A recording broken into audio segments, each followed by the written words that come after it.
Start your kids' day the right way, filled with confidence to take on any challenge. Pepsodent Kids contains the right amount of fluoride and sugar acid protection to care for their developing gums and teeth. Grab either orange or strawberry so they brush with the sweet flavor they love morning and evening. Pepsodent Kids, giving your children a bright smile for a brighter future. This Wabedum Tamaso. Hey, watch it, na learning.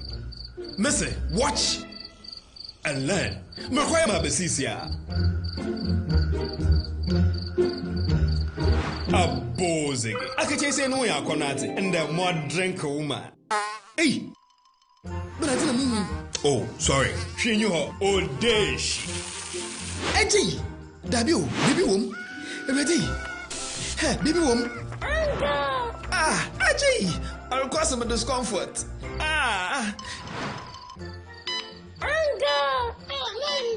Sorry, well, uncle, where would the dad? Why your funeral? Say a pessary insecticide GB at a user. Co pharmacy in a shop biamu. Namum say a pharmacy supermarket and a shop ra. Na repedudu to a cotonwa. On for Royal Dutch and our Aerofield Trading. FE spray with Daimwa. Change.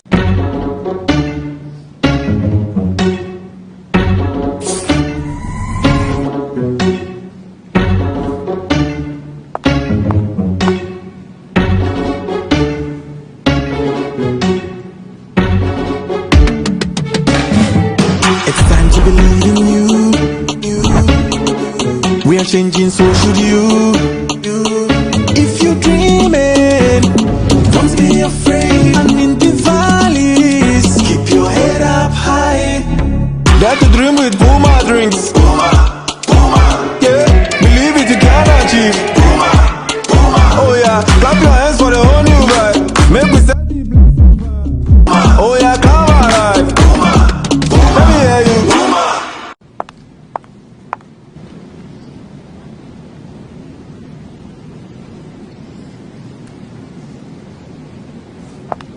Puma drinks, a whole new vibe. Another quality product from Casa Precon.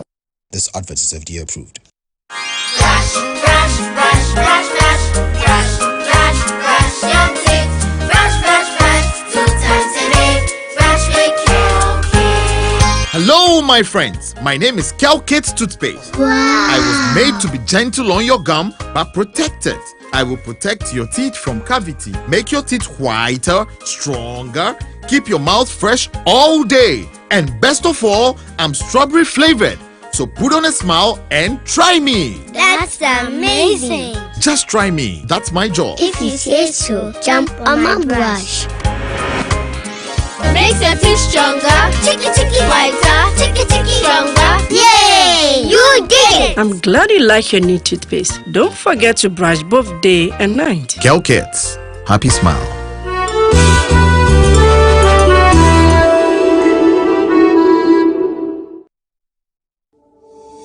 Finding the ideal property shouldn't be a daunting task. With MNC Properties, property sales, rentals, and management is a walk in the park. We believe everyone deserves a place to call home. That's why we specialize in providing affordable housing options under our flagship project, Fresh Property Joy, specifically designed for low and medium income earners. Our range of customizable homes includes 2 to 3 bedroom standard and executive options, all meticulously crafted using innovative interlocking brick technology. We offer flexible payment options tailored to your individual needs, plus litigation-free lands in vibrant and upscale communities that presents the perfect opportunity to build your dream home. We are committed to making affordable housing a reality. Whether you're looking to buy, rent, or invest, we've got you covered. Our service team is ready to assist you on 0302 551 917. MNC Properties, choice of class. Can he tee up someone in red? And it goes to one. Do not say! That's who goal is for. I got 5 Champions League. You want to know? I be the real goal, Chairman. I be the real goal. The left magician. The left magician. Who is the goat? Ghana Jollof or Nigerian Jollof? Ghana Jollof has no co-equal. The smell alone. Oh my God. That shift. You two they lie, eh? Now the same stew when they use cook the rice and then they go put them for top. You are lying. Ghana Jollof.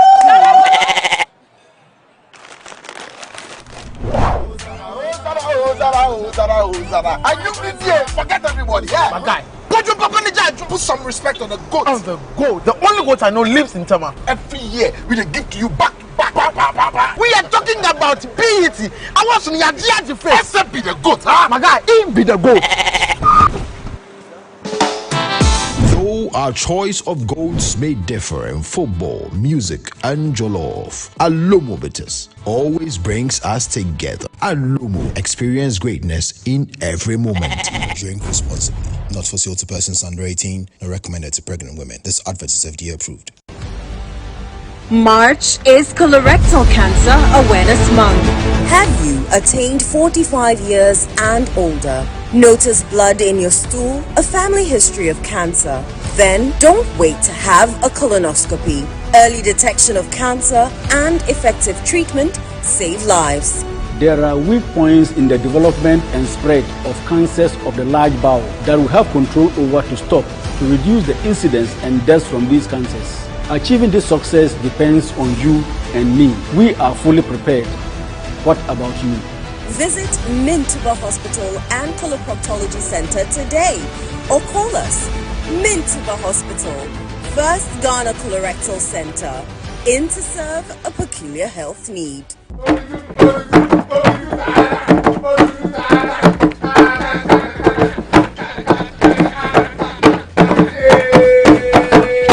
So it's Ghana month. When it's March, Ghanaians are super excited because this is where we show how Ghanaian we are.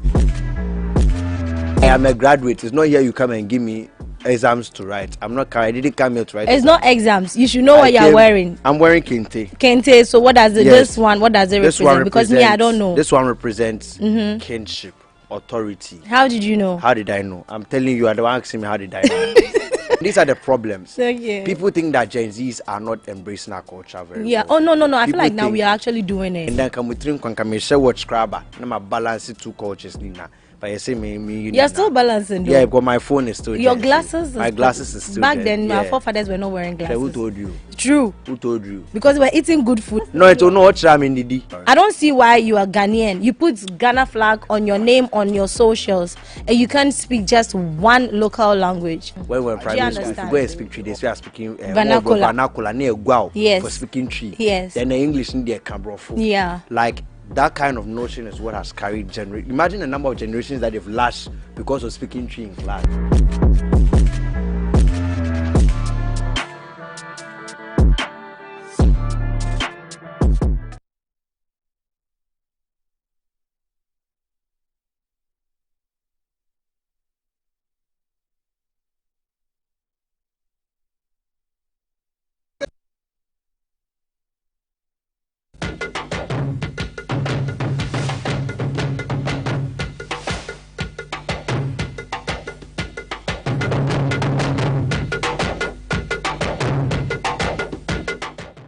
Are you ready for some action?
Are you ready for some action? From far and from near, they are coming home tonight. Angels Hill is calling. 80 years of life. Fact, non-verbal, action not words. From the north and the coast, from the east, from abroad, different seasons of life, but the spirit's still strong. We were girls with a dream in a uniform blue. Now we're women of fire, see the power we grew. Through the trials, through the tears, through the long study nights, they shaped us with truth, they prepared us for life. Now we're stepping back home with our heads held high. Holy child in our hearts, let the legacy right. Feel the drums on the mountain, feel the wind. We wish every sister is gathering. History meets us here, fact and number.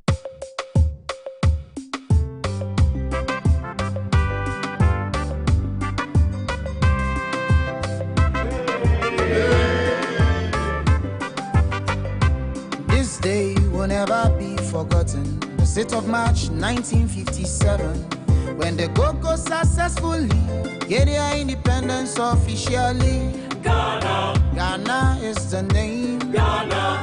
We wish to proclaim. We will be jolly, merry and gay. The 6th of March, Independence Day. The battle has ended. And thus, Ghana, your beloved country, is free forever. He endeavored continually to bring us freedom and liberty. The Progress Party supports wholeheartedly a policy for the Ghananization of the economy of Ghana.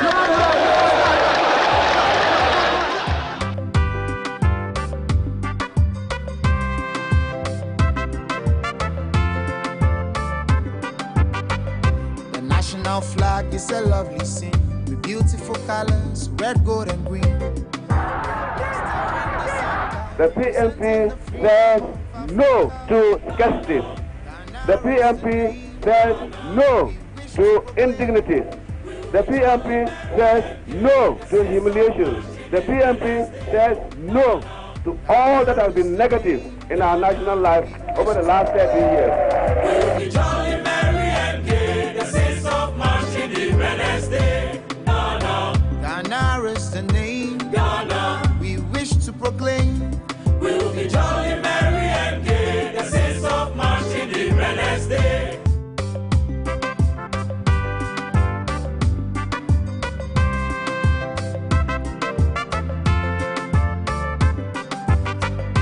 This day will never be forgotten. The 6th of March 1957, when the Go-Go successfully get their independence officially. Ghana. Ghana is the name. Ghana. We wish to proclaim.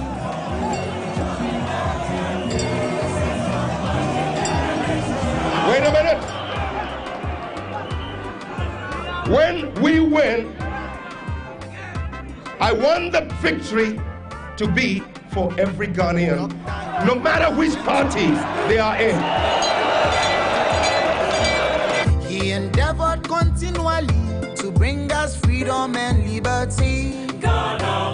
Ghana is the name. Ghana. We wish to proclaim. We will be jolly, merry and gay. The 6th of March, Independence Day.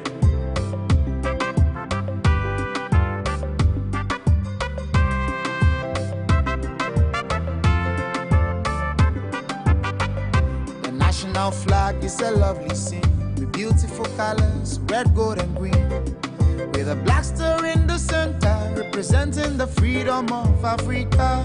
Ghana. Ghana is the name. Ghana. We wish to proclaim. We'll be jolly, merry and gay. The 6th of March, Independence Day. The past 2 years or so, about 30 women, 5 women have been killed. And that's what the trace of the poultry. The police are there. God has got some very bad police. And the sense of Samoa, the lawyer, senior lawyer. But when it comes to the Constitution, in the Constitution, we are in a position to tell it. What the Electoral Commission is doing is in accordance with the Constitution. There's nothing wrong about it at all. Forgotten the 6th of March 1957, when the Go-Go successfully get their independence officially. Ghana is the name. Ghana, we wish to proclaim.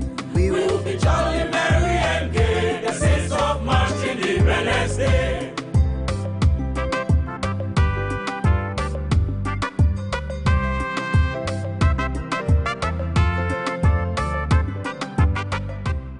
From our forces, Ohopra, Romana Hono, Odumatwana, Sergeant Command. What is that thing?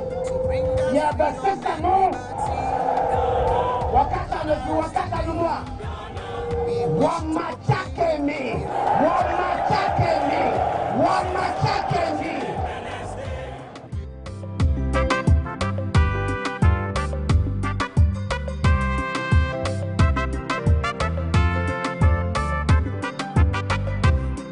Our flag is a lovely scene with beautiful colors, red, gold, and green, with a black star in the center representing the freedom of Africa.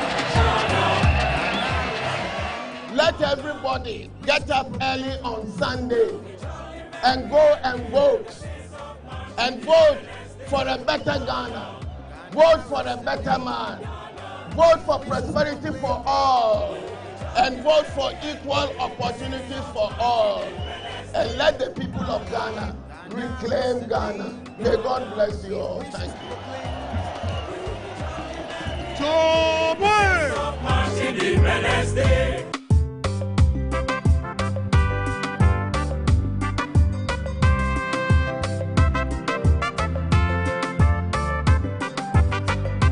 This day will never be forgotten. The 6th of March 1957, when the Go-Go successfully get their independence officially. Ghana is the name. Ghana, we wish to proclaim. We will be jolly, merry, and gay. The 6th of March, Independence Day.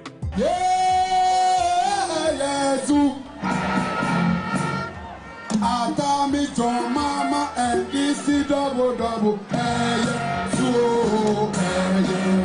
Atami say and this double. To mama and this. Freedom and liberty. Ghana is the name. Ghana, we wish to proclaim. We will be jolly, merry, and gay. The 6th of March, Independence Day. I am neither an Abudu nor an Andami. I am an Abu Dhabi. With a black star in the center, representing the freedom of Africa. Ghana is the name. Ghana, we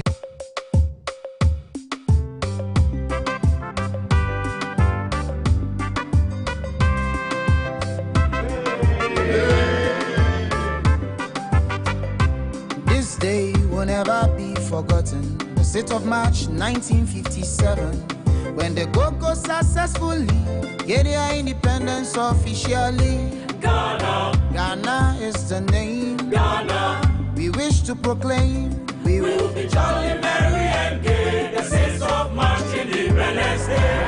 The battle has ended. And that Ghana, your beloved country, is free forever. He endeavored continually to bring us freedom and liberty. The Progress Party supports wholeheartedly a policy for the Ghananization of the economy of Ghana.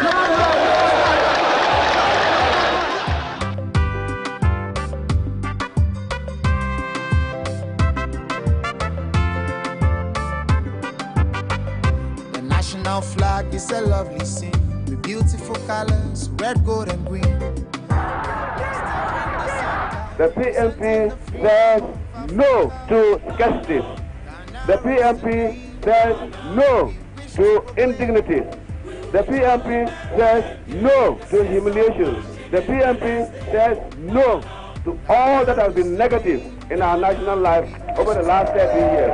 We'll be jolly, merry and gay, the sense of March Independence Day. Ghana, Ghana is the name. Ghana, we wish to proclaim. We'll be jolly, merry and gay, the sense of March Independence Day.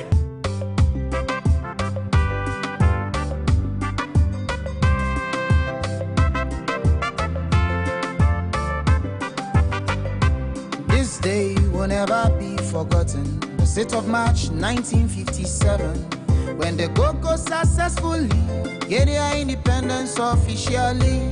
Ghana, Ghana is the name. Ghana, we wish to proclaim.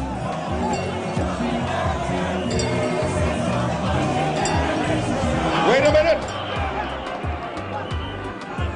When we win, I want the victory to be for every Ghanaian, no matter which party they are in. He endeavored continually to bring us freedom and liberty. Ghana, Ghana is the name. Ghana, we wish to proclaim. We will be jolly, merry and gay, the sense of March Independence Day.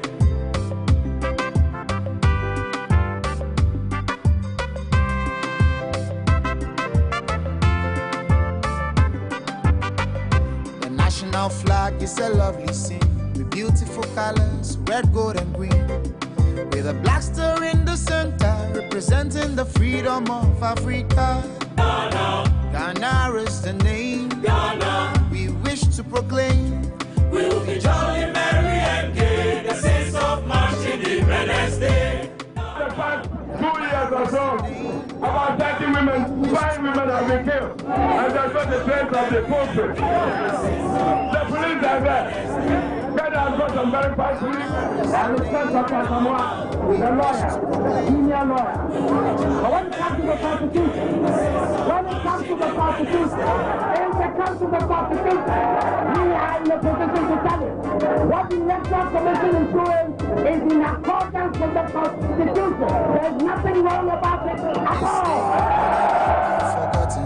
The 6th of March 1957, when the Go-Go successfully get their independence officially. Ghana, Ghana is the name. Ghana, we wish to proclaim. We will be jolly, merry and gay, the sense of March Independence Day.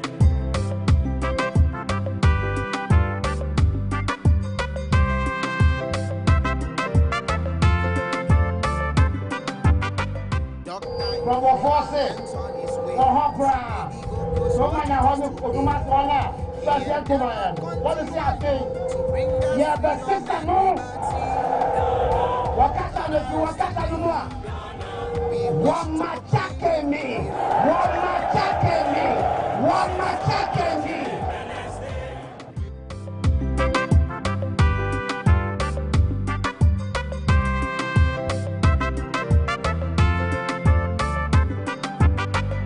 The national flag is a lovely scene with beautiful colors, red, gold, and green. With a black star in the center, representing the freedom of Africa. Let everybody get up early on Sunday and go and vote. And vote for a better Ghana. Vote for a better man. Vote for prosperity for all. And vote for equal opportunities for all. And let the people of Ghana reclaim Ghana. May God bless you all. Thank you. Independence Day.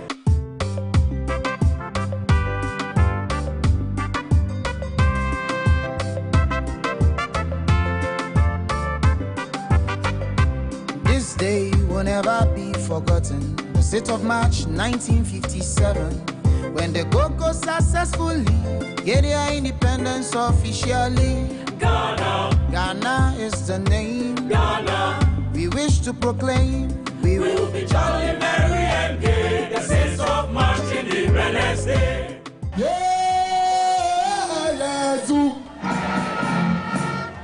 Atami John Mama NDC double double, so Atomi say NDC double double, to mama NDC. Freedom and liberty. Ghana is the name. Ghana. We wish to proclaim. We will be jolly, merry, and gay. The 6th of March, Independence Day. I am neither an Abudu nor an Andami. I am an Abu Dhabi. With a black star in the center, representing the freedom of Africa. Ghana. Ghana is the name. Ghana. We wish to proclaim. We will be jolly, merry, and gay. The 6th of March, Independence Day. Ghana.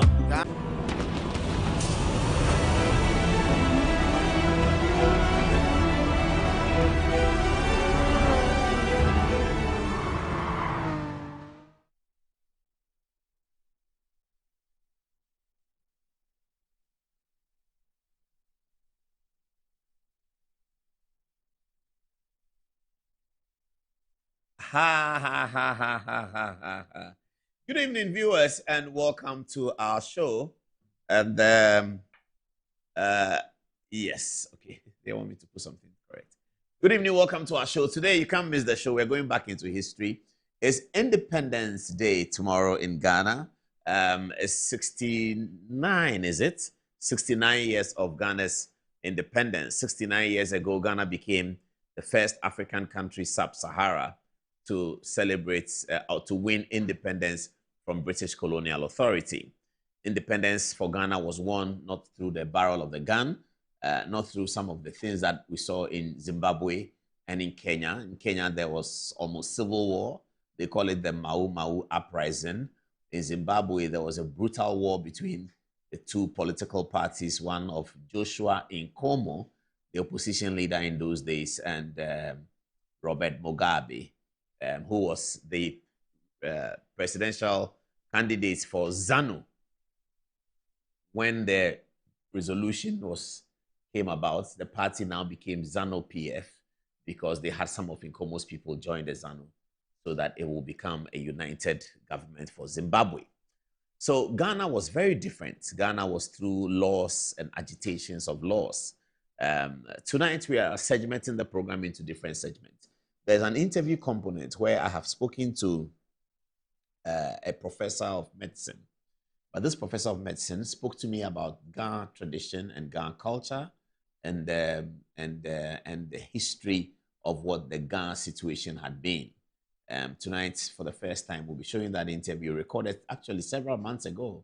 We have not had the opportunity to show it, but Independence presents the appropriate platform to share the very deep knowledge of the Ghana society that was shared with us by our interviewee professor. So our program is in segments. There will be the interview. Where we're going to start with right now is I'm going to the touch screen to show you the forgotten parts of Ghana's history. The forgotten part of Ghana's history.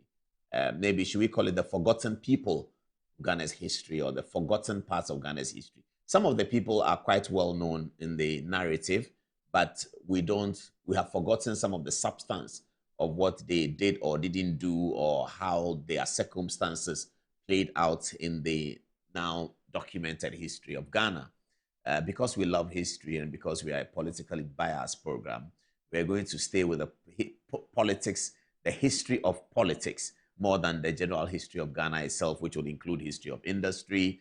We're doing something on history of commerce in Ghana, history of commerce in Ghana. We're preparing that for the Ghana month. It's going to come in different segments where you're going to hear the story of commerce from different companies that existed in Ghana way back up until the present. So that's where we're working on that. Pray for us so that we can finish quickly. Tonight, and as the month of March rolls on, we're going to be sharing with you substantive political history of Ghana.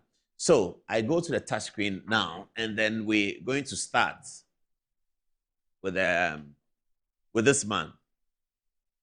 Who is this man? Akwasi Afrifa. He's well known, and he is the one who lifted up the hand of Professor Buzia to swear him in as president. Akwasi Amankwah Afrifa was the third in command. Okay, let me start again. Let me start again for the video. So we are going to do several parts viewers, forgive me, I'm starting again because I want to put the video together well. We're going to do several parts of the forgotten history of Ghana. In this segment, we're going to talk about personalities, some of whom are well known, but the roles they played may have been forgotten. We start in this situation with Akwasi Amankwah Afrifa. Who is Akwasi Amankwah Afrifa? Some call him the boy from Adisadel College, one of the brilliant boys in Adisadel College who got excited by Dr. Nkrumah's expression of the rapid Ghananization of the Ghana Armed Forces. Akwasi Amankwah Afrifa was in Form 4 in Adisadel. Form 4 today will be SS1, Senior High Secondary School 1. But that was Form 4, which was the penultimate year before you finish secondary school. And then after secondary school, you go to the intermediary, which was called Sixth Form. And then from the intermediary, you go to university. And then the system changed, and we have 3 years of JSS and 3 years of SSS. The old system was 7 years before university. The new system is 6 years before university. So Akwasi Amankwah Afrifa was in Form 4. So he must have been about, maybe now, Form 4 will be 16, 15. But in those days, they went to school a bit late. So I'm guessing he was about 18 or 19 years of age at the time. Akwasi was in Adisadel. I don't remember the house. Adisadel people, if you remember the house, was he in Hamley? Or if you remember the house, please text us. But he was certainly in Adisadel. So there was a recruitment in the secondary schools of young Ghanaians who had who can pass the O-level, and after the O-level, they were being invited into the Ghana Armed Forces. In those days, the British Royal Military Academy was also recruiting its officers from GCE O-level and some A-level, but O-level was going to the officer corps. Officer corps is slightly different from the women and men. I saw the DPR of the Ghana Armed Forces educating journalists recently. So when we say officer in the army, it means something different from officer in the police. Officer in the police refers to every police officer, but officer in the army refers to the commissioned officers. So in those days, they were accepting O-level to become commissioned officer. So Akwasi Amankwah Afrifa was enticed by this excitement of being part of the armed forces of the new Ghana. And so he decided to, let me know if you get the video of him swearing Buzia in, and then I can work on it. Yes. So this is another photograph of Akwasi Amankwah Afrifa. Thank you very much for this. This is when he had become a general. So Akwasi was the third person in the 1966 coup of 24th February. At the time the coup occurred, Akwasi Amankwah Afrifa was what they call the brigade major. The brigade major is one of the high-ranking officers in a brigade headquarters. A brigade headquarters, in the military sense, means that a headquarters that controlled 3 different battalions. And a battalion will normally consist of about 800 to 1,000 men. And so a brigade headquarters is controlling about 3,000 men in that regard. So Akwasi was the brigade major at Kumasi in Ashanti region. And his brigade commander, the brigade commander was therefore his boss. So the brigade major is like the executive PA to the brigade commander. So Akwasi and General E.K. Kotoka worked closely together. Kotoka was the head of the command in Ashanti region, and Akwasi was the major. So Akwasi Amankwah Afrifa and Kotoka got involved in that coup of 24th February 1966. Akwasi was very interesting, because it appeared that among the 3, he was the one with the highest political ambition. Among the 3 soldiers who led the coup, General Ankara, he had to leave the presidential commission because he was involved in some scandal of sorts. General E.K. Kotoka was unfortunately killed by the events of Moses Arthur and Yeboah, who tried to stage a coup to reinstate Osagyefo, the counter coup to which Nkrumah dedicated his book entitled The Dark Days in Ghana. During that coup, Kotoka was executed. So Afrifa was the remaining person among the 3 commissioners who had actually led the coup. So Akwasi became the leader of the group. And as I'm saying, Akwasi Amankwah Afrifa, if you read the narrative, appeared to be the one with the highest political ambition. So it was Akwasi who was very also insistent on handing over to the civilian regime. That was a kind of irony because people thought that because he was politically ambitious, he would like to continue the reign of the soldiers. But Akwasi was the one who was pivotal in insisting that there has to be a handover to the civilian regime for Ghana to continue. And Akwasi then began to nurse for himself presidential ambition. All of this is research on Akwasi Amankwa Afrifa. He began to nest presidential ambition. I'm going to show you next a video in which, in pursuit of his democratic credentials and in pursuit of his interest in politics, Akwasi was pivotal in handing over. And on the day of the handing over, as a member of the Presidential Commission, it was he who swore in Prime Minister Kofi Abrifra-Busia before the newly elected parliament. Have a look.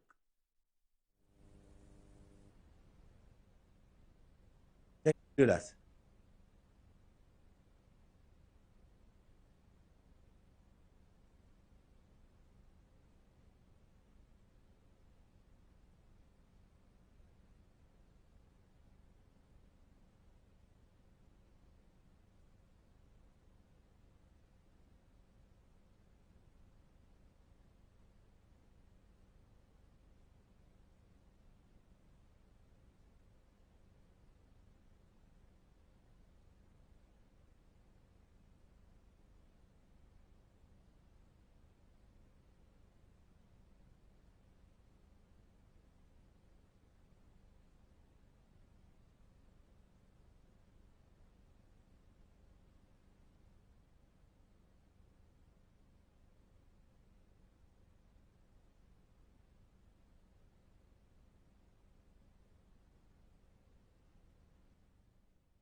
Sorry, our video has no sound, so I'm going to talk about it. And so I'm going to show you that video. Sorry about that. Okay, so this is Akwasi Amankwa Afrifa, and I was pointing you to the video where, in pursuit of his democratic credentials, Afrifa then, as the leader of the Presidential Commission. So one thing I have to add, though, is that when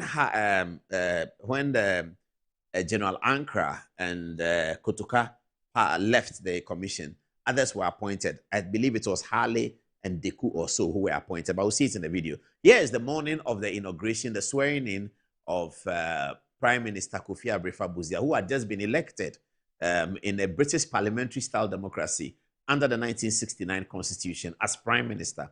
There was no president yet, and once the parliament was fully constituted and Kofi Abrifra-Busia was made the Prime Minister, the parliament came together to elect the ceremonial president of Ghana. Of course, that turned out to be Edward Akufo-Addo, the Chief Justice in the few years earlier. Let's see the video of the morning of Busia's swearing. So this is the Parliament House as we see it today, job 600. And I know these are not the same horses who have been riding Akufo-Addo and John Mahama, but this is the way the ceremony occurred. Old-fashioned British Jaguars rolling out onto the stage at the swearing-in ceremony of one of Ghana's most historically important days. Now, this is the three. Akwasi Amankwa Afrifa in the middle, taking the salute with the police IGP, I believe it was Deku.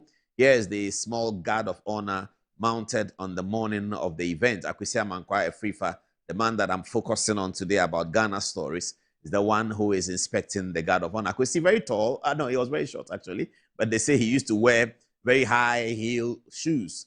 And so he always looked tall in the audience. That's another story you need to know about Akwasi Amankwa Afrifa. So the audience now moves in, the stage set, the decor. That's Akwasi Amankwa Afrifa. That's him, the clear shot. And that's Deku, who was representing the IGP. This is the Philip Archer, is the gentleman you saw in the first far right. Philip Archer later became Chief Justice. That was Prime Minister Busia, who passed the camera diplomatic corps also. Akwasi Amankwa Afrifa reading something to the audience. This is Deku also reading. I believe that they are committing themselves to the democratic process. Prime Minister Busia anxiously waiting to be sworn in, and this will be the ceremony that Akwasi Amankwa Afrifa. I don't know whether we'll get a sound here or we still have to rely on my commentary. So he's going to lift up Busia's hand. This is it. That's Akwasi Amankwa Afrifa, who lifted up the hand of Busia. So let's come back to Akwasi Amankwa Afrifa. So that's Akwasi Amankwa Afrifa, one of the people I'm focusing on tonight. So Akwasi Amankwa Afrifa then led that. So Busia became president. And then the coup occurred. The coup of Kutu Achampong occurred. And then Kutu Achampong was running through. Then a new group emerged, a civil society group called the PMMFJ.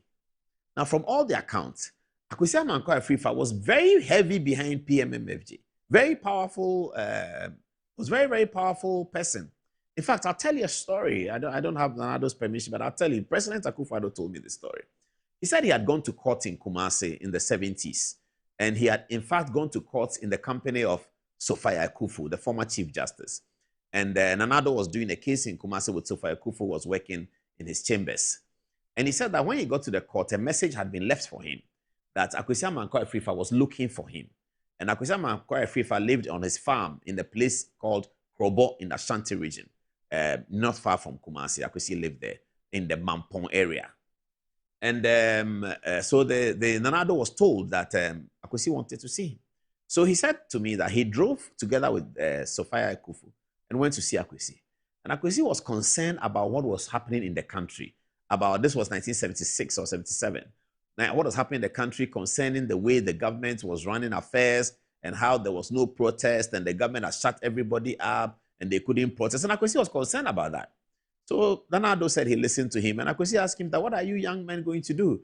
It's interesting because when I'm told a story like that by somebody like that, and he's saying that, Akwasi was saying that he is a young man, what is he going to do? I can't imagine Nanado as a young man because all the time I've known him, he's been elderly. So, but I enjoyed the story. He said, Akwasi said, you are young people. What are you going to do about this? So I think the mobilization for the PMMFJ began in that meeting. Akufo-Addo returned to Accra, put things together. Samuel Kujeto, Obed Asamoah, all his friends came together, and then they staged a very massive union of Ghana Bar Association, Ghana Medical Association, the Institution of Engineers, the National Union of Ghana Students, all the Students Representative Council across the universities. It was a very massive movement, very, very massive. Of course, it included, if you look at the other side of the politics, Guzi Tano and his friends who were then in Legon, left-wing people. And it was a massive mobilization, really massive mobilization. Many people didn't know that Akwasi Amankwah Afrifa was a pillar behind the PMMFJ.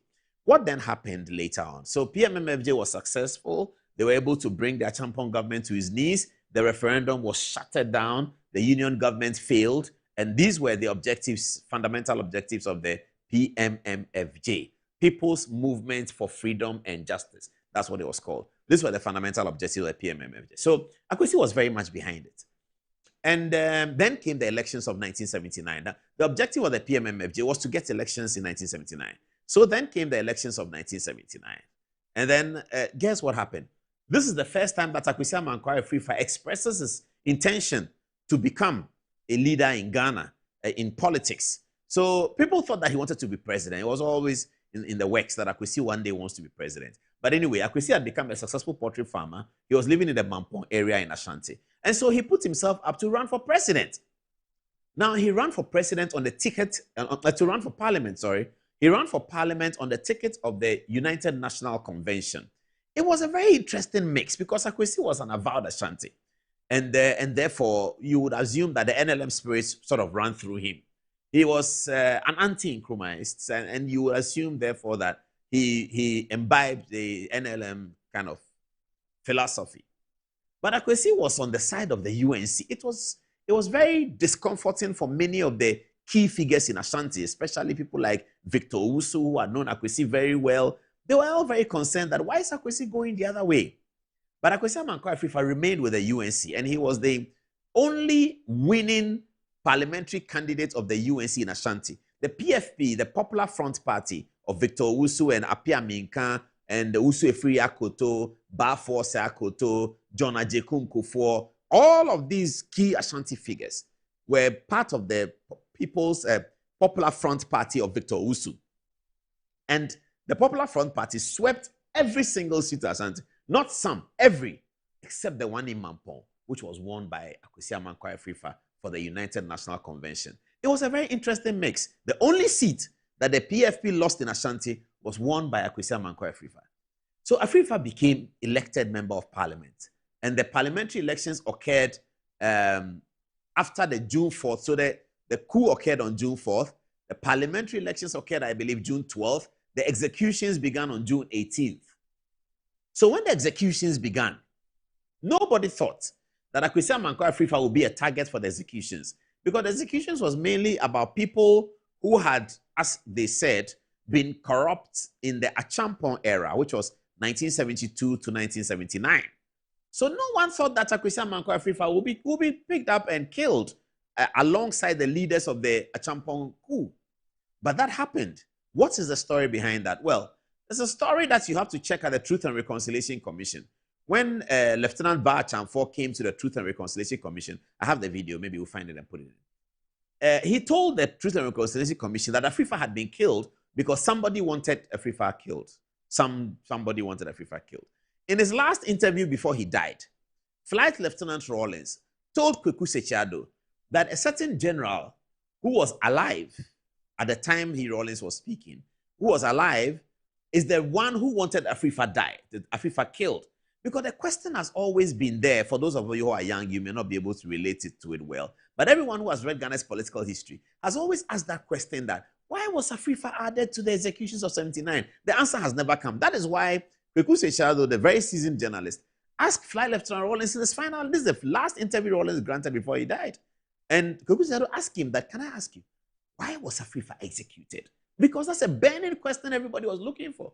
And J.J. Rawlins told Kweku Sechiado that Afrifa was executed because a certain general who was alive at the time Rawlins was speaking and who was influential over the AFRC wanted Afrifa killed. Because according to Rawlins, the story is that this general felt that Afrifa had beaten him in the military to every level of success and every level of glory. And Afrifa also then becomes member of parliament and blah, blah, blah. And so this general wanted Afrifa killed. That's one of the untold stories of Ghana's political history. And that's what we are adding tonight. Why was General Akwasi Amankwa Afrifa executed? So that's our first story. Let's take a short interlude and then we come back to the rest of the stories. Okay, no, well, we have our next story. So our next story is this one. So this is the second of our stories on the untold stories of Ghana's history. So you see, I have here UNC plus PFP is equal to APP. There was a political party formed in Ghana that we don't say anything about because that's how history is. It was a very powerful political party. It had 2 years to become the governing party of Ghana, and everything was pointing to the fact that this political party had 2 years to rule Ghana, and then something happened. The political party called the All People's Party was completely obliterated by the events of 31st December 1981 by Flight Lieutenant Rawlins. It is believed that Flight Lieutenant Rawlins had hurried the event of 31st December because he was concerned that with the formation of the All People's Party, the Ghanaian people would begin to wait for the elections of 1983. In 1983, election was due in Ghana, I believe, in September. In September of 1983, there was going to be election in Ghana because there had been election in Ghana in September 1979. 4 years hence was 1983. So September 83, there was going to be an election. And this is 31st December 81. If the events travel into 1982, the APP had just been formed. And from 1982, they were going to begin the campaign for the September 1983 election. Those who wanted the revolution to emerge, like Flight Lieutenant Rawlins, like Kojo Chikata, like Zayebo, like Yeni Yen, like Akatapori, all of these men who thought that democracy was not the way Ghana should go because Ghana had been ushered into what looked like a beautiful democracy in September 1979. Dr. Hilal Liman had been sworn in as president. He had a very stable government for the first few months, and then his alter ego, Liman had an alter ego called Moro Igala. Now, Moro Igala was Liman's main man, and Moro Igala was the one who was holding the PNP together. Igala died in strange circumstances. That's another story we'll pick up in this Ghana man who killed Moro Igala. Igala died in strange circumstances. And so the party came into disarray. Complete disarray of the ruling party. Was very terrible. And it was obvious that Ghanaians were looking for an option. So those who had lost the 1979 election, that is the UNC and the PFP. And we all know the story of the UNC and PFP. What is the story of the UNC? Let me just put it in a nutshell. We'll be doing some podcasts to build up some of this political history soon. But let me just give you a nutshell. So the Pa William Oforiatta, who is a member of the tradition, the UNC tradition, the PFP tradition, was a member of the Big Six and was an education minister in Buzia's government. Oforiatta was with Buzia. And if you look at it, in terms of political gravitas, you might assume that Oforiatta should be ahead of Busia because Pa Wuli was a member of the Big Six. And for some of the early nationalists, Busia was not their favorite person. And because they said Busia used to work with the government of the British. Busia was an employee of the government of the British, was a district assembly chief executive, something like that. So Busia was not really in the doldrums fighting the UGCC agenda. That's why you don't see Busia as part of the UGCC. Busia only came in after 1951 when he set up his Ghana Congress Party. At the time the UP was formed, they were looking for leadership. And in those days, it wasn't like today. In those days, there was a hierarchical order of authority. And everyone felt that Busia was the senior most and Busia was the cleverest. He was a professor, etc., etc. So they used him and then got him to lead the party. But Busia was not part of the nationalist fight from the 1940s leading up to independence. He came in. During those days, Busia was in Ghana, but he was working at Sociology Department, University of Ghana, and was working for the government of the British. So, yes, so Busia was prime minister, and William Oforiatta was in the government of Busia, even though people who supported Pa Wuli felt that he was senior to Busia and that he should have been prime minister. So those undertones were all over the place. Somebody told me a story that part of the reason why Busia wanted to form a progress party, a new party, the Progress Party, was because he had inherited the UP. And inheriting the UP, he was not the senior most, but he had now become the leader. So as NCC chairman, leading up to the coup, he wrote laws that will ban the use of the UP and have political parties name themselves afresh. In the transition to 1992, we had something similar. So that's how they said Busia did it. So when he formed the Progress Party, then he picked his own team, being very young people. J. Kufuor was 29. Kwame Safoedu was 31. Very young people. Busia used them to form his government, and so that he will be his own man and control his own party. But in doing so, he had some old people in the government as well, and Pa Wuli was one of them. So the coup came, and then everything went into flames. And then democracy was announced again. So the UP people were beginning to coalesce and gather. Pa Wuli was supposed to sort of be the undisputed leader. At that time, Busia was quite unwell, so it was impossible for him to lead. So Pa Wuli was sort of the undisputed leader. But Pa Wuli said that he had found Christ, and he had joined the Christian Union, Scripture Union or something like that, a Christian Council. He had become the president of the Christian Council. And so he was not interested in politics. Then Apia Minka and his friends in Kumasi coalesced around their superstar, Victor Owusu, the most articulate, brilliant lawyer. And Owusu had a political history. He had been a CPP member of parliament in the 60s. Victor Owusu had been a CPP member of parliament in the 60s, yeah? And so he came from the CPP to join the NLM upon the instructions of Bafo Osiako, to the linguist of the Asante Hine, who formed the NLM. So when Busia, once Busia was out, Pa Wuli was next. Wuli said he doesn't want it. They went to Owusu.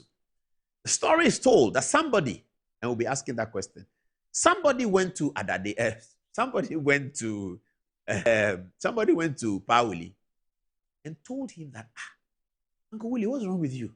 Are you going to leave the party for these guys to take over? No, don't do that. Come, let's go. You do it. You do that, presidential candidate. You do it. I know the name, but it's not time to say it yet. The person is became a Supreme Court judge. He ended life as a Supreme Court judge. It is this person who, it was said, went to Pa Wuli and said that you don't. Now, this person is also from Ashanti. But he said to Pa Wuli that you don't want these people to lead the party. So Pa Wuli reluctantly agreed. And then he came to a congress of the PFP. And he was defeated by Owusu. Owusu won the congress and became the elected flag bearer.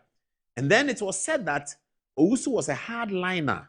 And so the people were not going to elect a hardliner into the government, that they needed a more moderate person who could attract votes from other places. They thought that the UP had been in opposition had been out of power since 1971, and that people have not completely warmed up to it.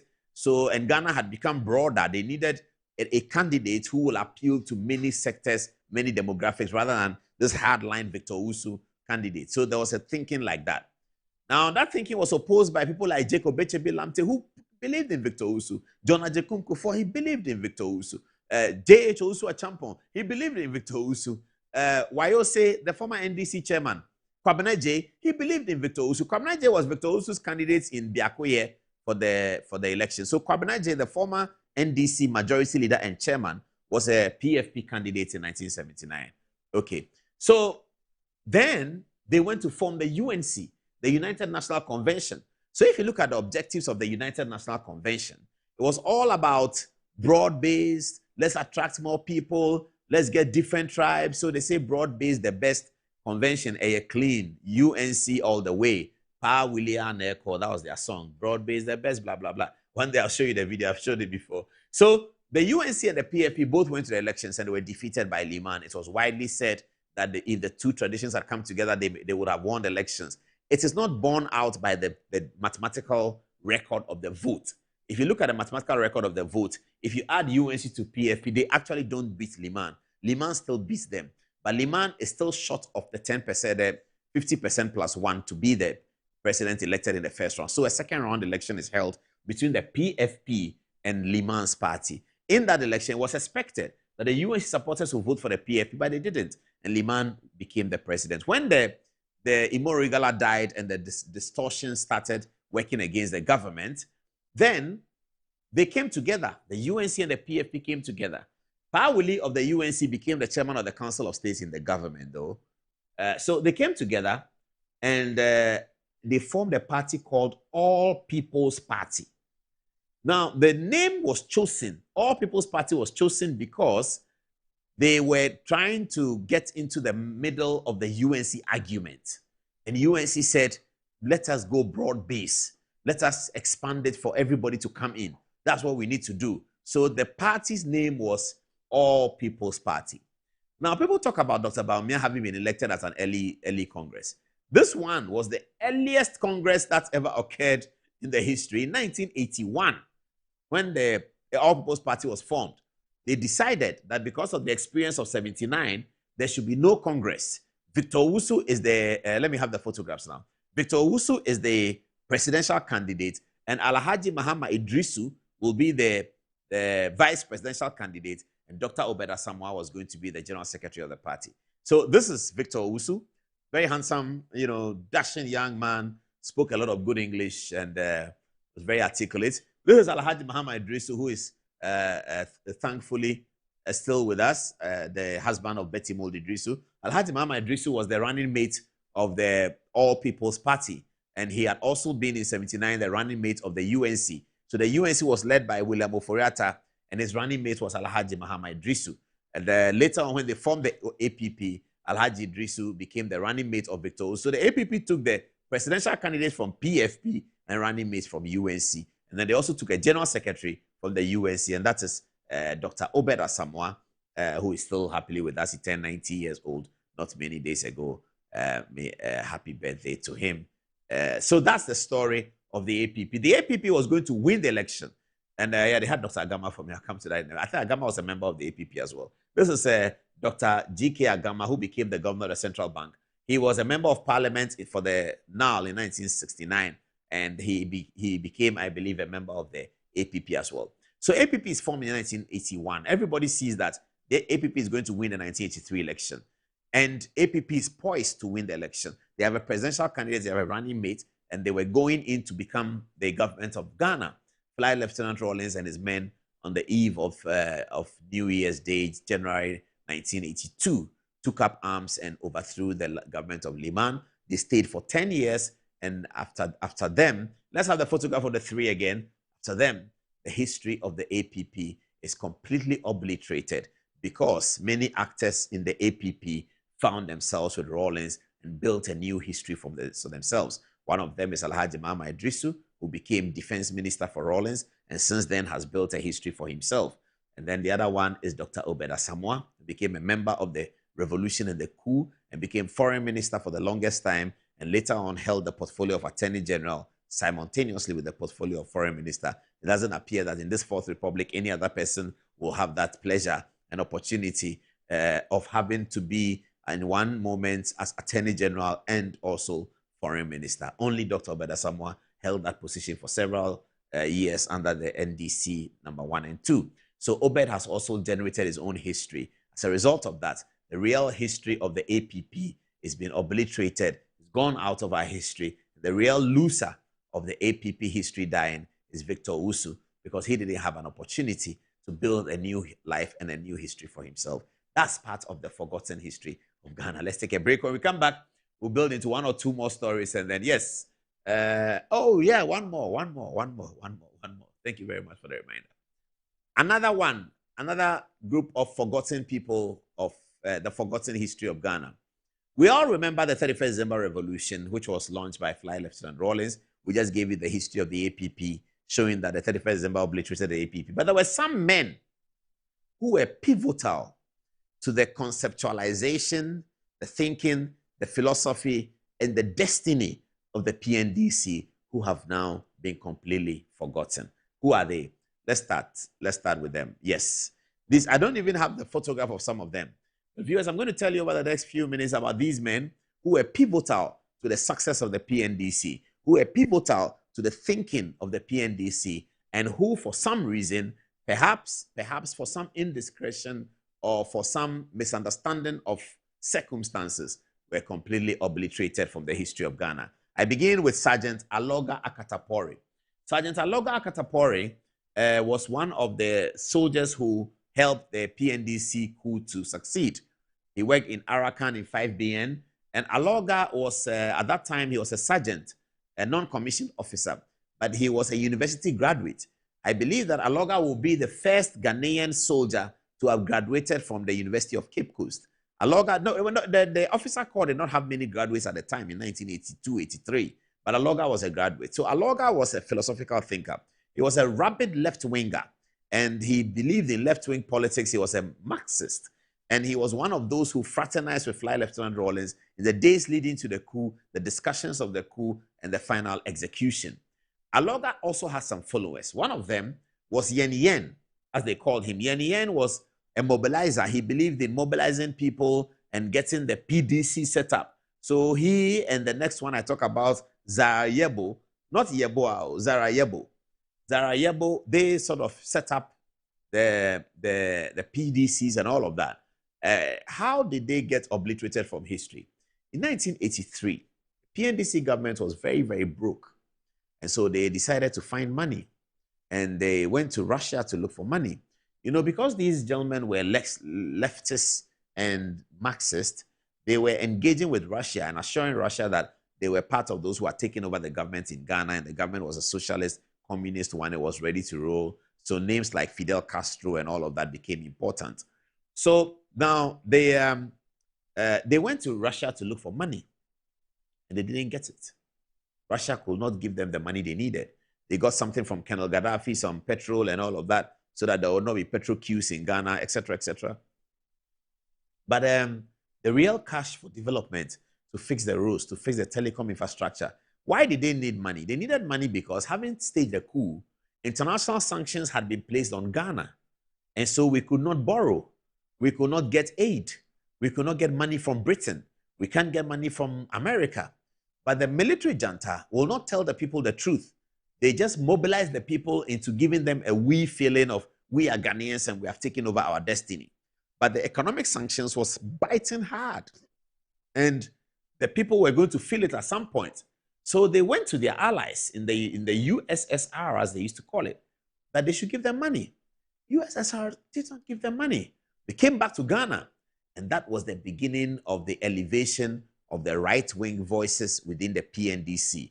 I refer to Dr. Kwesi Botwe, including even Chachu Chikata, who joined that side. Chachu was a leftist, but when it came to the money, he joined the Kwesi Botwe conversation. Dr. Abe, who was an economist with the PNDC, they were all in that group. Richard Kwame Pepra, they were all right-wingers in the PNDC. Totobi Kwache, right-wing. They were right-wingers in the PNDC. These were the hardcore left-wingers. Everybody in the PNDC was behaving like they are left-wing. But in truth, some of the names I've mentioned were the right-wingers. These were the hardcore left-wingers. And they knew those who were genuine left and those who were not genuine left. So when that happened, they had to go to IMF and World Bank for money. IMF and World Bank were willing to give them money, but to give them conditionalities.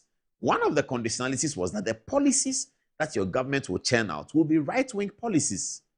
Privatization of your state institutions, You can't have the government owning things that the government cannot pay for. Asking Ghanaians to pay for things, pay for plane tickets, all that was being subsidized. Take out the subsidies. The World Bank was willing to help Ghana on the basis of these arrangements, isn't it? So, these guys were kicked out of the PNDC. And how were they kicked out? It was thought or created or something that they had participated in an Halidu Jiwa coup. There was a coup in 1983. It was led by a lance corporal called Halidu Jiwa. And it was said that Jiwa's coup had involved Akatapori, had involved Yen Yen, and had involved Zarayebo. And so these men were being sought after to be killed. They ran away. Some, they went through Burkina Faso somewhere. And recently, Akatapori emerged and had been speaking on Joy FM. If you Google Akatapori, he speaks as a civil society person on Joy FM and all of that. He sounds still very intelligent and his articulation is still there. But these are the men who have been forgotten in an essential part of Ghana's history. Sergeant Aloga Akatapori, Yen Yen, and Zarayebo. We'll continue with this series on who has been forgotten. After the break, we'll continue with the show. This is Good Evening Ghana and it's live.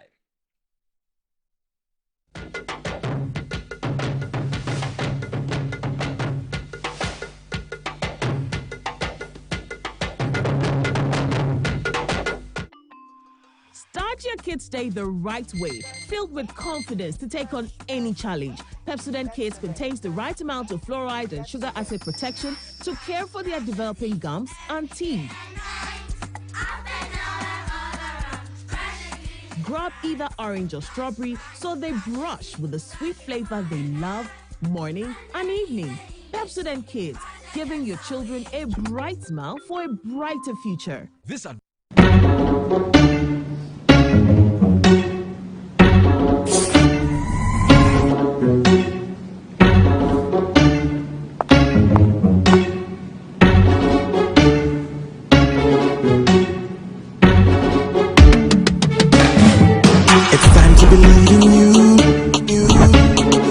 We are changing, so should you. If you're dreaming, don't be afraid. And in the valleys, keep your head up high. Dare to dream with Puma drinks. Puma, Puma. Yeah, believe it, you can achieve. Puma, Puma. Oh yeah, clap your hands for the whole new vibe. Make we start the Puma. Oh yeah, come alive. Puma, Puma. Let me hear you. Puma.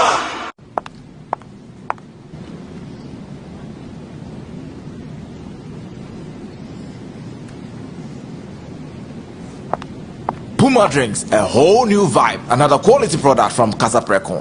This advert is FDA approved. In my line of work, a confident smile is everything. Kel Charcoal toothpaste keeps me on top of my game and ensures my smile is always radiant and bright.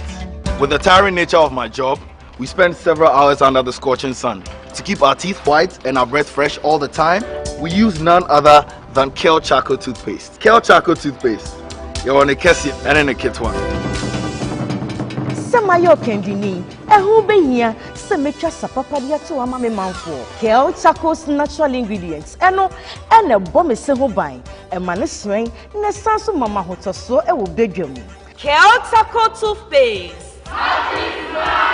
Choose Kel Charcoal toothpaste for anti-cavity, whiter teeth, and fresher breath all day. Available in 80 gram and 150 gram. Grab yours today. Kel, happy smile. This advert is FDA approved. Can he tee up someone in red? And it goes towards.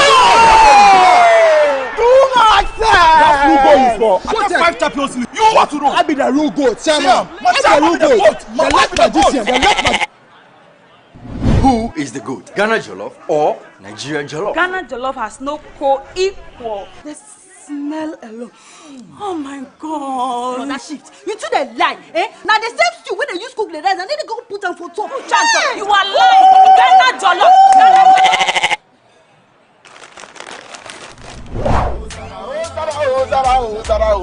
Are you busy? Forget everybody, yeah? My guy. Put some respect on the goat. On the goat. The only goat I know lives in Tama. Every year, we dey give to you back to back. We are talking about BET. I want some Yadiaji face. Except be the goat, huh? My guy, he be the goat. So Though our choice of goats may differ in football, music, and jollof, Alomo Bitters always brings us together. Alomo, experience greatness in every moment. Drink responsibly. Not for sale to persons under 18 and recommended to pregnant women. This advert is FDA approved. As I'm saying this morning, because you are leaving here at 3:46 a.m. and you are joining us here on our move up to the hill.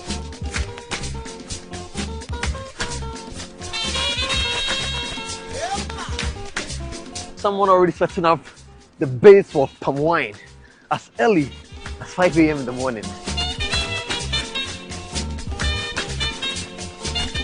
Listen, guys, I'm just a I'm happy. We are stuck in the fog. We are wrapped with the fog.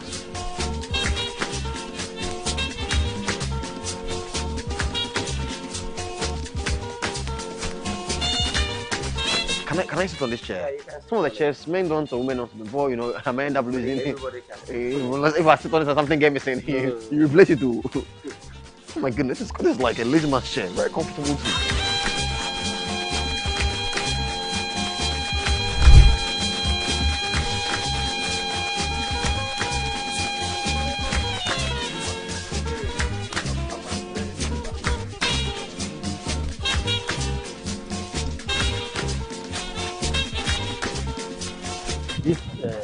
The window? The window. As at now, I haven't changed that window before.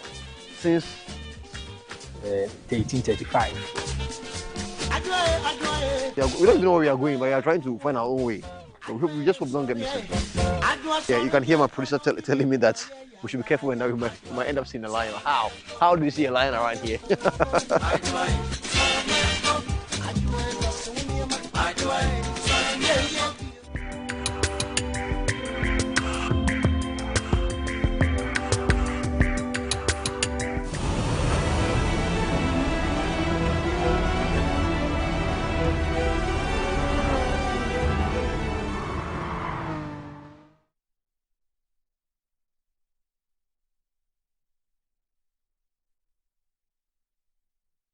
Welcome back. I hope you enjoyed the forgotten parts of Ghana's history. We'll be doing a lot of that in this month of March. Thursday, we'll play back to you what happened on Independence Day, history a little bit. We'll have a lot to share with you. On Tuesday, we'll have a lot to share with you on the Ghana Month series coming up throughout this month. Now, let's go and watch this interview where the professor is telling us about Ghana history, Ghana culture, and how the Ghans emerged in Thank you very much, Prof. And I would like you to speak up a bit. So, which year did you enter Achimota School? I got into Achimota in 1957.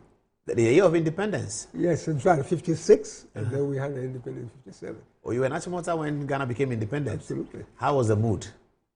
It was a magic.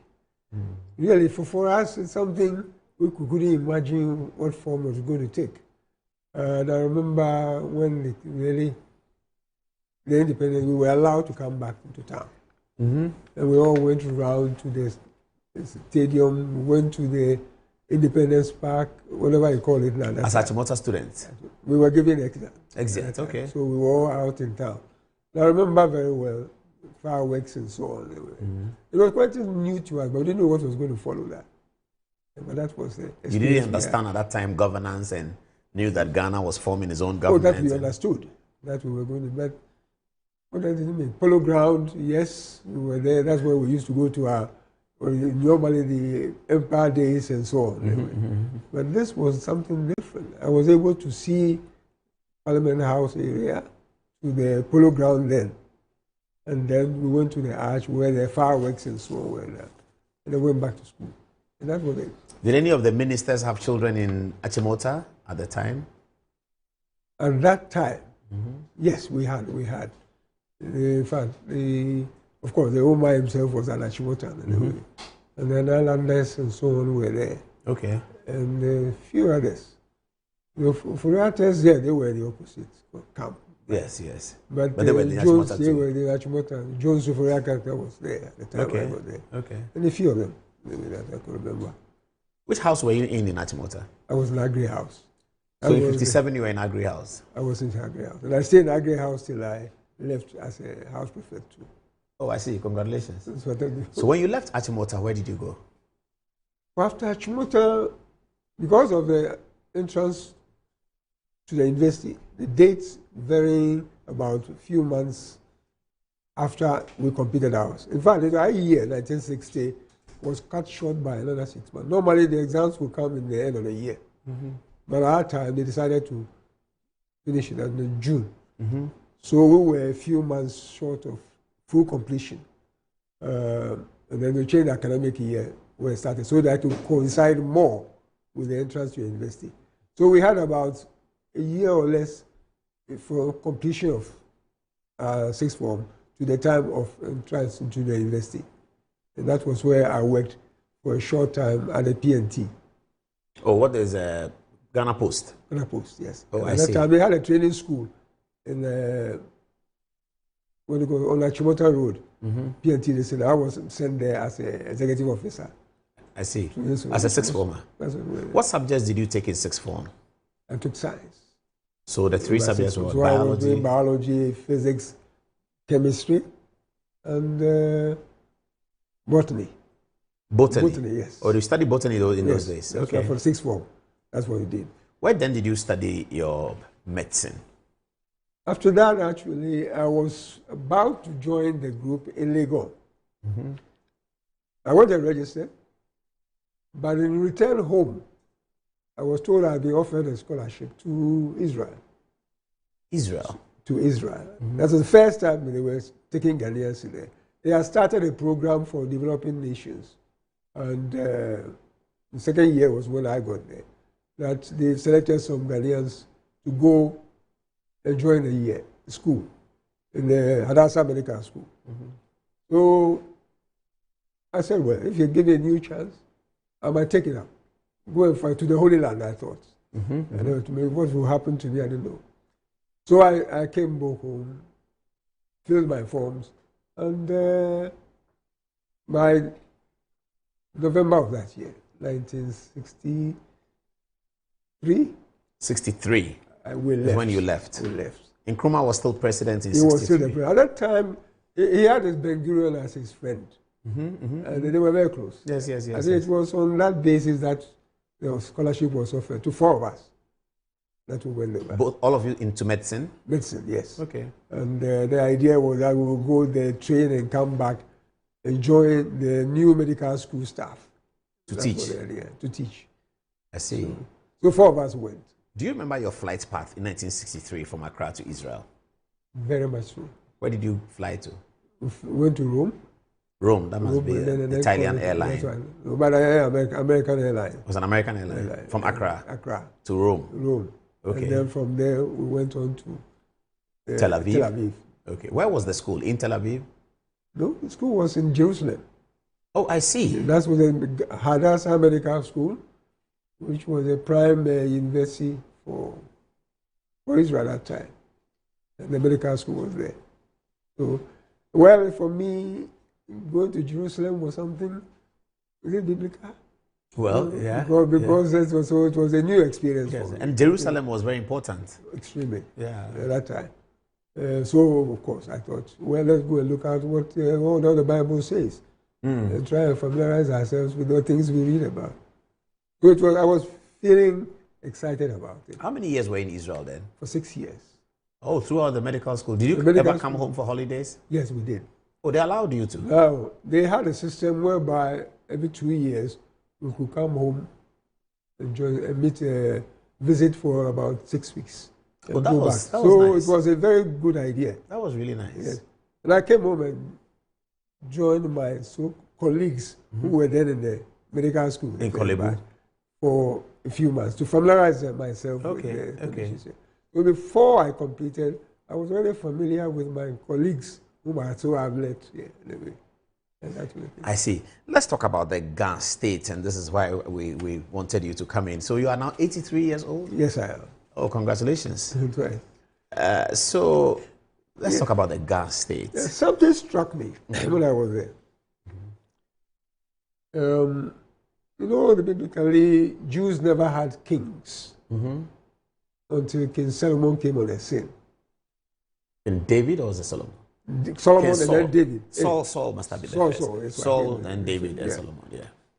And then before that, they had only the prophets as their leaders.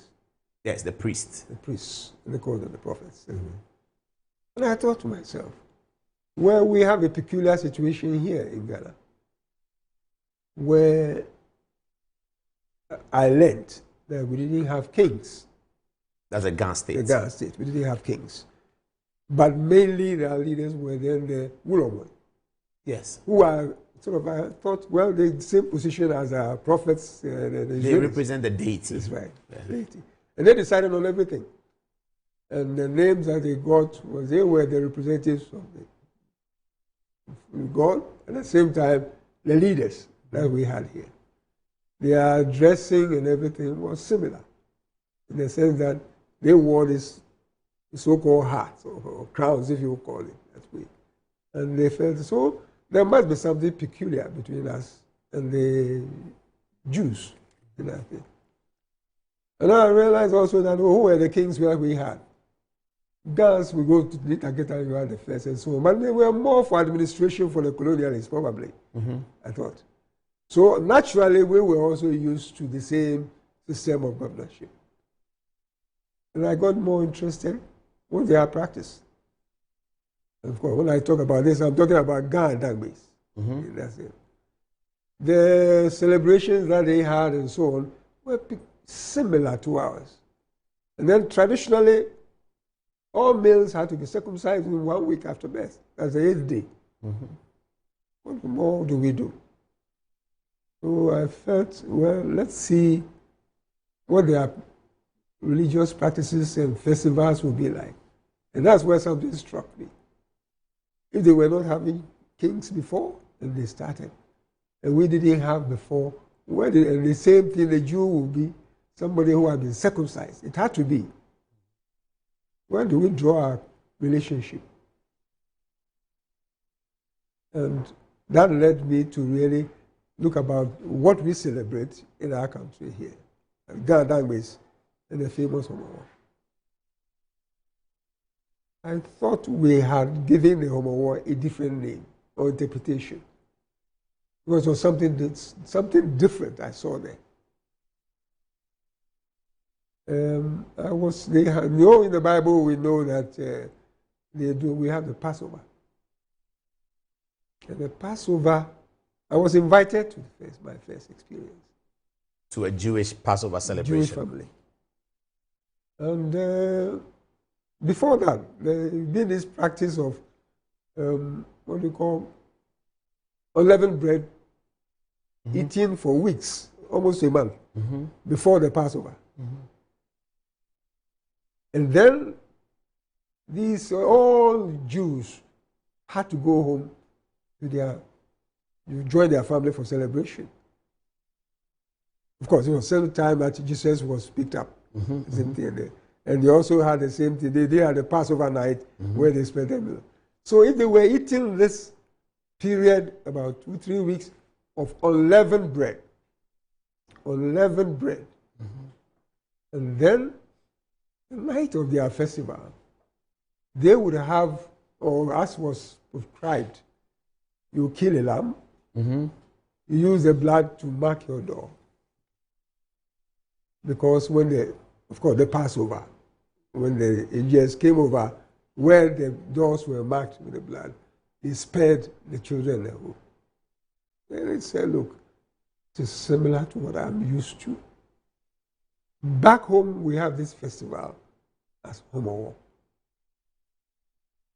And people interpret it as like a festival where we are celebrating that day, we had plenty to eat and enjoy. It is wrong. It's wrong? What do? We have a period where we sow Madumo. Aduma. Where we are planting, is it maize? It's millet. Oh, it's millet. We're planting millet. For what? Why do we plant the millet? Now I'm coming and say that which guys don't eat millet as their basic staple food. They take millet. But millet, the millet, they will sow it, from what I am told, then gather, put it in a container, special container, to be used subsequent years. So what they plant, they have kept from years, maybe centuries. It's peculiar. Ghans don't eat this millet, but they do this secret thing each year before the war, and they pray. And you are not supposed to dodge yourself in the night and so on. You must work. Normally in the villages and so on, they will be playing music and dancing, and everybody will be wasting time. Get up in the morning, they are tired. But that was banned, so no noise, no merrymaking. We've done it. And then, what comes? The Homa War itself. I had been to the Jewish custom. I know they do this thing, they mark the door, and they use unleavened bread for that festival. And what do Ghans do? On the Friday preceding the Homa Festival, whatever they do with the Haji, I don't know. But all you would hear after the Twin Festival, which I don't know where it comes from, after that, people will be going around and shouting, hey, whoever has seen my son, report to me. Report to me. They must make sure the children were at home for the night. They shouldn't stay outdoors. And peculiarly, we don't use fermented corn. We use unfermented corn for Homa War specifically. Ga kenke, banku and so on is made from fermented corn. But for the pepper we prepare, we use unfermented corn. One which has just been prepared the very day, Friday. It's unleavened bread, unleavened corn. And then what we knew was that, they used to have this earthen pots for cooking. That Friday, they will use a red earth to coat it before the meal. And they will mark the door with a red paint. The doors in the homes. The Weku homes. The homes. This has been done in the past. With the red bands, they used to mark this thing. And you make sure your children, particularly the boys, are home. And this was done in Israel? I'm talking about this was exactly that's the Passover celebration. They killed the lamb. They slaughtered the lamb. They used unleavened bread for the festival. And then they marked their doors so that when the angels came through, they would pass over. Yes. And they wouldn't kill the children there. So security. Why do we put the paint, this red paint on our doors? Where did we get it from? So you identify the similarity. That's just a strong similarity. Moreover, we have the same custom. You are a Jew, you must have been circumcised. If you are a Ghanaian, you must have been circumcised. Otherwise, you are not. And we bear our family male names from the paternal side. If we do paternal inheritance, there's no difference. And then they will come all the way. So then the story about Ghans and their chieftaincy or their so-called religious leaders' relationship and so on, exactly the same as it happens. It is a Jewish custom. And we are known to have come down from the day the Jews were expelled, they left Egypt. They didn't go only, they went with other people who had also dispersed through the East Africa, over the rivers, and then along the beach to where the Ghans are now. So if there is this peculiarity, Homa War is not just to celebrate a festival or enjoy meal and then this sort of thing. It's wrong. We have the people who come in, what do you call it? Sobi. Who are they? We call them Sobi. They're all the Ghans who live outside Accra will come home. Yes. The same thing they did in Israel for the Passover. Every Jew will come home. Jesus went home. Whether you're from America, you're from Europe, wherever you will go there. During the Passover, you go. Does the Passover happen once a year? Is it once a year? And it is once a year. So if this was happening and we are doing the same thing here, we are known to have migrated. We don't eat millet, but we plant millet for that purpose. We use unleavened corn for the Omowo. The Ghans normally eat fermented corn in Banku and Kenke. Then what we are celebrating is akin to what they would use and so on. And when the Jews were told to move, they said, let those who are going with you do the same thing if they are circumcised. And you can get this in the Bible, exactly what happened. Exodus will repeat this story to you. So we should start to give a different meaning to the Homa Festival as a religious festival. It's a religious festival. It's a religious festival. It's not a social. It's got nothing to do with, as far as I know. And from what you saw in You Israel. saw Israel. Homa celebration doesn't involve fetish priests. But the Wulomo is a fetish priest. No. What is he? The Wulomo is a spiritual leader. The Wulomo is a spiritual leader. I'm even saying this to Gansum. He is not. He doesn't go have the thing. When he comes in, he doesn't get possessed like the fetish priest. Oh yes, to that extent. He doesn't get it. I've not seen Wolomos getting possessed. But they perform some of the things the fetish priest performs. The things they hold, what the accounts call the boduya. He has it. With the libation, he pours the libation. And no, but they are he walks spiritual leaders. He walks barefooted across the cities. Have you seen a Wulomo possessed before? I've not seen. I don't think I have. Moreover, they are brought up living. And of course, when the fetish priest is possessed, he doesn't speak God. What does he speak? Tree or the word that you bought the fetish from. Gods don't have fetish. So they buy them from other places. So when a Ghan fetish priest is possessed, he speaks in Tree or some other language. He doesn't speak God. He doesn't speak Ghan. No. Where the fetish has been bought from, that's the language you will use. So this day, as we speak, in the palace of the Gamanche, there's no fetish priest there. A fetish priest will be there, yes. But he's not from. But they don't do anything fetish. You mean he doesn't express himself during Homa? No. Where did the fetish come from? The culture of fetish. We bought. From where? From other people we join with. The Akans? Akans, yes. When a fetish priest is a fetish priest or priestess is possessed, you never hear them speak God. That's very interesting. They speak the language Tree. The few of them who have been used to get their, this is also from, also from the north. And so they go and buy the fetish. They buy the fetish from us. They don't speak Ga. What is the role of the fetish then in the Ga? In the Ga, what messages does he convey? Does he convey messages from the deity and gives them a goodwill message for the coming year? I cannot say with authority what they have.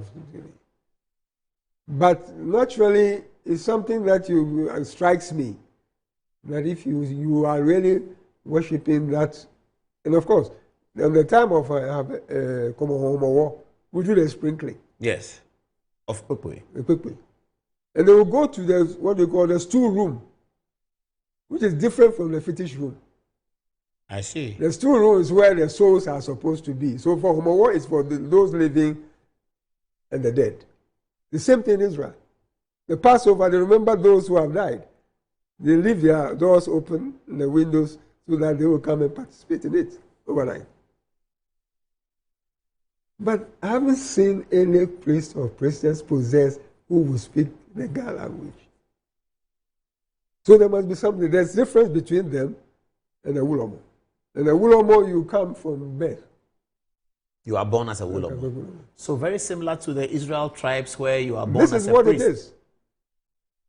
From childhood, we know what happened to the Levites. That's right, anyway. They are the priests. That's the priests. And they are different. And moreover, I really notice also that the Wulomo, they wear that hat. The same thing in Israel and all those Middle East areas, they wear that kind of thing. Our chiefs were what they call them gallants or whatever it is. So there must be a difference between them. And over what period, chiefs are not really the ones involved in it at all. I've not seen that too. It is again the command, the Nile Rome. When people say Nile, is it the Nile? Oh, when they are the battle cry, when they are praying. Nile. Our big people were related, they say we are related to the waterways. Yes. So in the Wulomwe are the lagoons, the rivers, and so on, the natural mysteries of our tradition. That's where they come. That's totally different from what they go and buy, and then when they get possessed, then they start. It's different. Where the relationship comes in, what form them, I can't tell. But the Wulomo is not a fetish priest. I want somebody to come and share with me. That's very interesting. I'm sure as you put it out, people will look at it. And then, but what we want to do is to take away this feeling that, oh, this is enough. This one, I think even our elders have to teach our colleagues that it's got nothing to do with fetishism. The It's got nothing to homo. No, absolutely it's not. Not juju. Absolutely no. But it doesn't mention the name of the Christian God. It mentions the name. But it mentions the absolute Almighty God. Atanyanimo. In everything, that is it. Even in the homo rituals. Absolutely.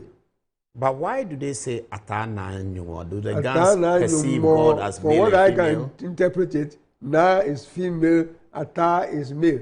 The Almighty God. He's both male and female. Encompassing. That's what it should be. He's not a masculine God. No. Both masculine and feminine. That's what we call Atanyanimo. That's his expression we use. The accounts say Ochediampon Kwame. Yes. Which suggests that he is a They masculine make a male. God. No. They would encompass the expression they use Atanyanimo. For literally for us, it encompasses all. So that the homo activities and the worship therein is directed at the God of Abraham. God of Abraham. Really? God of Abraham. If I'm relating this to what happens in the Jewish tradition community, is relating to God Almighty. It's a religious performance, and they were ordered to observe it. Israelis were ordered to observe it year after year and to do the same thing. Unleavened bread, we used to eat it for about 3 weeks. And then the night of the Passover. Here, guys, why do we have a sobimba? All from the villages, they come into Accra. They come home. The Jews also, they went home, like Jesus also went home at the time of when he had a Passover. So the city was jammed with everything there. I haven't seen any or read anything about any other people except this Gandagbe relationship with the Jews here. So would you say that the Gans succumbing to colonial dictates and bringing in the Manche to become the leader of the community was an aberration to the Gan culture? I wouldn't so, because when we were coming down, we were involved in a lot of fights. We were meeting various different strangers and so on, the wars and so on. Because you need somebody brave to lead you.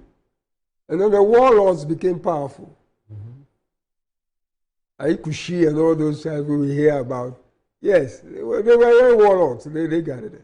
But the spiritual power went more towards the Wulomo. And we integrated. So the warlords and saying coming in later, we decided to adopt the chieftaincy then probably. That's what I can see happen. Well, but the colonial authority wanted Manchet so that they can organize taxes. Absolutely, because we didn't take taxes from them. The Wulomo was not interested in an administrative role. No, he had a certain job to do. And in fact, warlords came along the way when they come. But even the war, he would decide that we're going or we are not going. The Wulomo would decide, as they did in Israel. King David will pray and ask the prophet whether he should go. And then they will have their warlords among them to do. So looking at the two, I couldn't think of anything more than, yes, here they're using this billet they have brought years from places to plant, observe period of silence and prayer, and then the same this will also for the Jews, the same period we will only be praying. You wouldn't get normal fermented bread, flour. That period of 3 weeks when we live there, you will eat this unleavened bread, and then crown it up with the Friday to Saturday event, like we also do here from that to the day. And most of us, why put the mark on the door? Which they do today. Which we did. I came to meet it. And we still do it today. I'm sure they do it in the villages. Oh, even but I came to meet it. And they will use the rest, so we know it, on mark the door. And they will make sure the children were home, particularly the male children. That was the thing. So in fact, to the point that I remember when we were young, when they started asking, oh, have you found my son? Have you found my dad? You know, nothing. We had a community along the Kole Lagoon. People would say, go and stay there and watch whether they were coming to pick our boys and kill them. Among us, that's what we used to think. So you can see how this culture had been there for some time. That hey, if you let your children out, the boys out that time, they'll be killed. So you brought them all home and then mark it. Why do we mark the door? What did we do? It's a culture that they have brought along, I'm sure. They have brought along. Why do you plant millet? They don't come. It's another culture they brought along. And then of all these things that you do, you must say this must be spread by circumcised children. You celebrate it, then you must be one of them. It's the same thing that they have. Paternal name, yes. And peculiarly, the time Jesus was killed, the crowd had come, everybody had come home. Oh, yes. It was during the Passover. So there are a lot of people in Jerusalem. The same thing we do. It's so big, say they come home. I do the same thing here. So Manche was not a Wulomo. No. It was a Manche. Manche. But if that is so, then it's wrong for us to blame the colonial authority for imposing the Manche on the Ghana people. Because they needed somebody to work with. So the Manche were there. Yes. But they were not the most important. No, they were not the most important. Okay. The colonial authority made them the most important. Yes, the most important. Because all the whole country, people were having chiefs. They had chiefs. The Ghana didn't have chiefs. They are spiritual leaders. The Ghana has spiritual leaders. From the north to this, and they had chiefs. We didn't. Historically, we didn't have chiefs. The authority was with this in the Ulomo. When, of course, in the Ghana culture, it's Nai Ulomo, the whole seas. Then you get Kole, you get Chemu, you get all these waterways, and they were waterways. Not mountains, not hills, no. Yeah, water. Water. Because water is what has sustained us all along, and we are water people, fishing and so on. That's what I interpreted. All of them, these people, they are named after water. After water. And I think we guys have to really look into this thing to establish what really it means. It's only water. No fire, no mountains or hills. Or forest. No. So you would encourage more research into I feel this way. If this will make some people really think more about real connection. The people you saw in Israel, were they Caucasian? Those who were practicing this? Listen, all Jews, when they were scattered, like all of us, they went to many places. Even they went as far as, what do you call them? India. I see.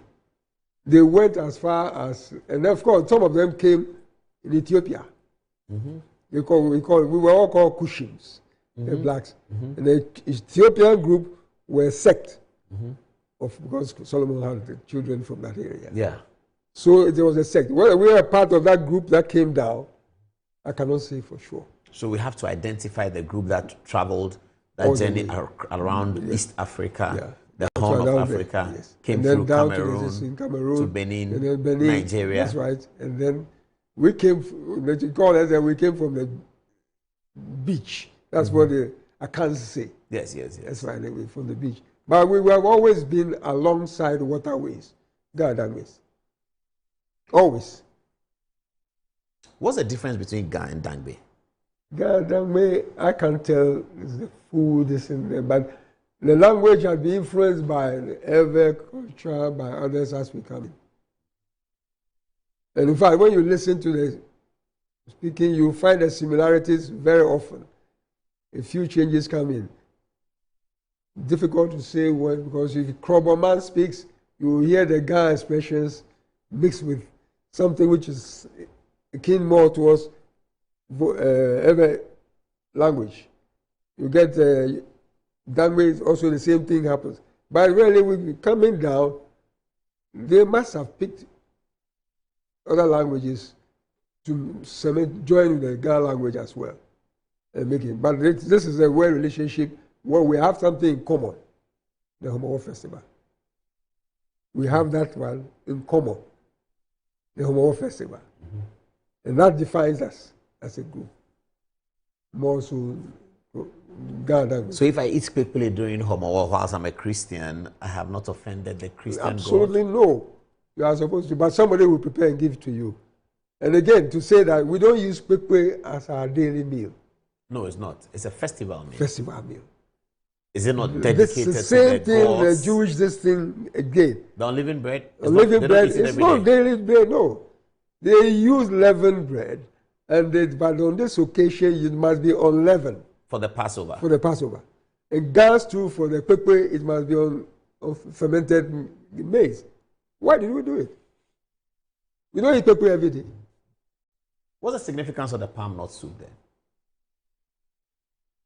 I can never really ask about the soup. Whether it's again imitating the bloodness in there, I can't tell. That much I don't know. But could it be that when they came here, because they didn't actually get the things that they were using, so they look for something similar? So to look at the food. But the main thing is that why do they put this paint? Yeah, that one. On the thing. And I came to meet it. Did you tell your friends in Israel that back home where you are coming That's from? where it happened. When they invited me, the family invited me to the Passover festival. Then I said, look, you people must be part of the race which left. I said this thing at the dinner. Of course, you come in there, they welcome you, everybody is sitting there. You are supposed to drink, I think, 6 times wine, anyway, or 6 or 7. Wine? Wine. And they will break their unleavened bread, and you will have your meal. And you must drink your drink about 6 glasses before you leave. And then keep the doors and windows open. For the and whole I asked night. the question why. And I was told that for those departed souls who also come in and take part. We do the same thing here. Keep the doors and windows open? Yes. So that all night? Yes. And in fact, on the day of the Homa War, or the other day, the doors are open. Any stranger can come and have a bite. Yes, that's true. That's what we do here, the same thing. So the similarities struck me. Then I go further and then I find they have this demand. Every Jewish male must be said. I've carried it. Somebody's child like that when he was being named. A Jew family friend of mine. And the boy who was circumcised. Why did they do it and we do the same thing? Why do we use millet? We don't eat millet. Why? Once a year. I see. And then so people come, like they crowd the place, like the same thing. The similarities were too strong for me to ignore. I get it. And it's not more or less. If you have plenty of food, a lot of food to eat, why choose pepe? It's not a daily meal. It's not. So there's something special about it.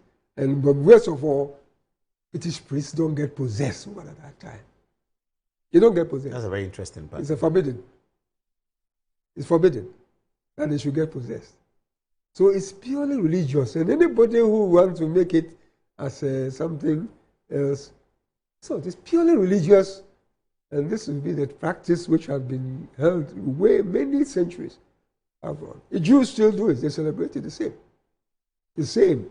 Prof, so you came back to Kolibu. Yes. And which year was this? Yes, back in 69.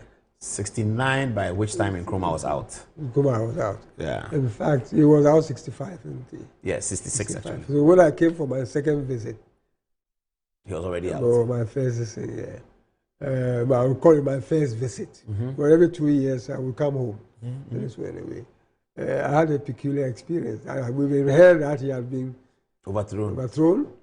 And the authorities there had to come to my house to inform me about that. Because at that time, they had very good relations with Ghana. The authorities in Israel? Yes. Came to you in the university? That's right. That your president has been overthrown by a coup d'etat. There's a coup d'etat. Because we were due to come home on holidays at the time, 4 of us. And something happened. On our way back, we passed through, with El Al, we passed through Nairobi. Nairobi, Kenya. And then connected to Accra. Yeah. When we got to Lagos. Lagos? Yes, we had to. So we went to Nairobi and then Lagos? Lagos before we came to Accra. And we were just going out on the plane for a while. The authorities there were interested in the Ghanaians on the flight in particular. The authorities in Lagos? Yes. What's wrong with that? They kept us aside, the 4 of us, and saying, well, whether they thought we were a group being sent to do anything or so. So they detained us for some time. And they're asking us questions, who are you are, trying to find out what they say. Look, we are students who are coming home on holidays from Israel and so on. After a period, they said, oh, you can go. And they put us back on the plane. And then the pilot asked us, where did they pick you up from there? They were querying why we are going to Ghana. Maybe a coup in Nkrumah have been ousted. Maybe we are working foreign agents or something like that. We couldn't understand. But that was a bit of a scare for us at Lagos. And then we came home. Of course, when we came, we realized that the coup had really taken place. Did it affect your scholarship? Did the coup affect your scholarship? There was a problem. There was a period where the Israelis were wondering whether they should go on supporting us. But some message was sent to them that, look, this is the relationship with Africa was something peculiar. And this man who championed it has been out, but still living. But our scholarship was threatened. By the government of Ghana? Not the government of Ghana, but the Israeli authorities, whether they should go on supporting us and so on. Okay. At the time. But eventually they did? They did. So that's why. So I was on a full Israeli scholarship. The 4 of us were on scholarship. So you came back to Ghana in 1969? 69, yes. To Kolebu teaching hospital? Kolebu, and did my house job in Kolebu. Because the Israelis insisted that we were with other students from different parts of the world, from particularly Africa, and then some from Burma and so on. That house jobs should be done in the respective countries. Okay. So that you get more attached to the place. And so we took our housemanship here and joined our colleagues who we had left earlier on. That must have been a happy reunion. It was. So Kolebu was great in those days. Was great. So there was a lot to hope for? It was really at that time when everybody was becoming proud about medical education in Ghana. Because now they are producing their first batch. And for us, all students went abroad before. That's right. So it was a very busy period, and comparisons came in.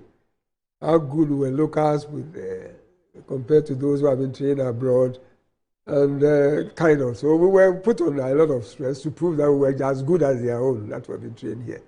It was a competition. That was very interesting. Yes, yeah. And what was Kolebu like then, and how different is it today that you are 83 years, you've been at Kolebu for maybe 50-something odd years? I could say there was a purpose, particularly for the lecturers and so on. They had to produce something which was as good, if not better, than what had been produced elsewhere. So there was a lot of commitment. You felt it everywhere, that they must make sure the quality here was as good, if not better than those they have brought abroad. And of course, you were coming home, and we were made to feel it when we came home for that period, that we have good ones. How good are you too? And that relationship existed. By that time, those train Russia has also come, and the difference was there. But those of us like that, we felt, there's no difference between us, and they are locals. So it was, but the purpose or the attitude of lecturers and so on. It was quite commendable.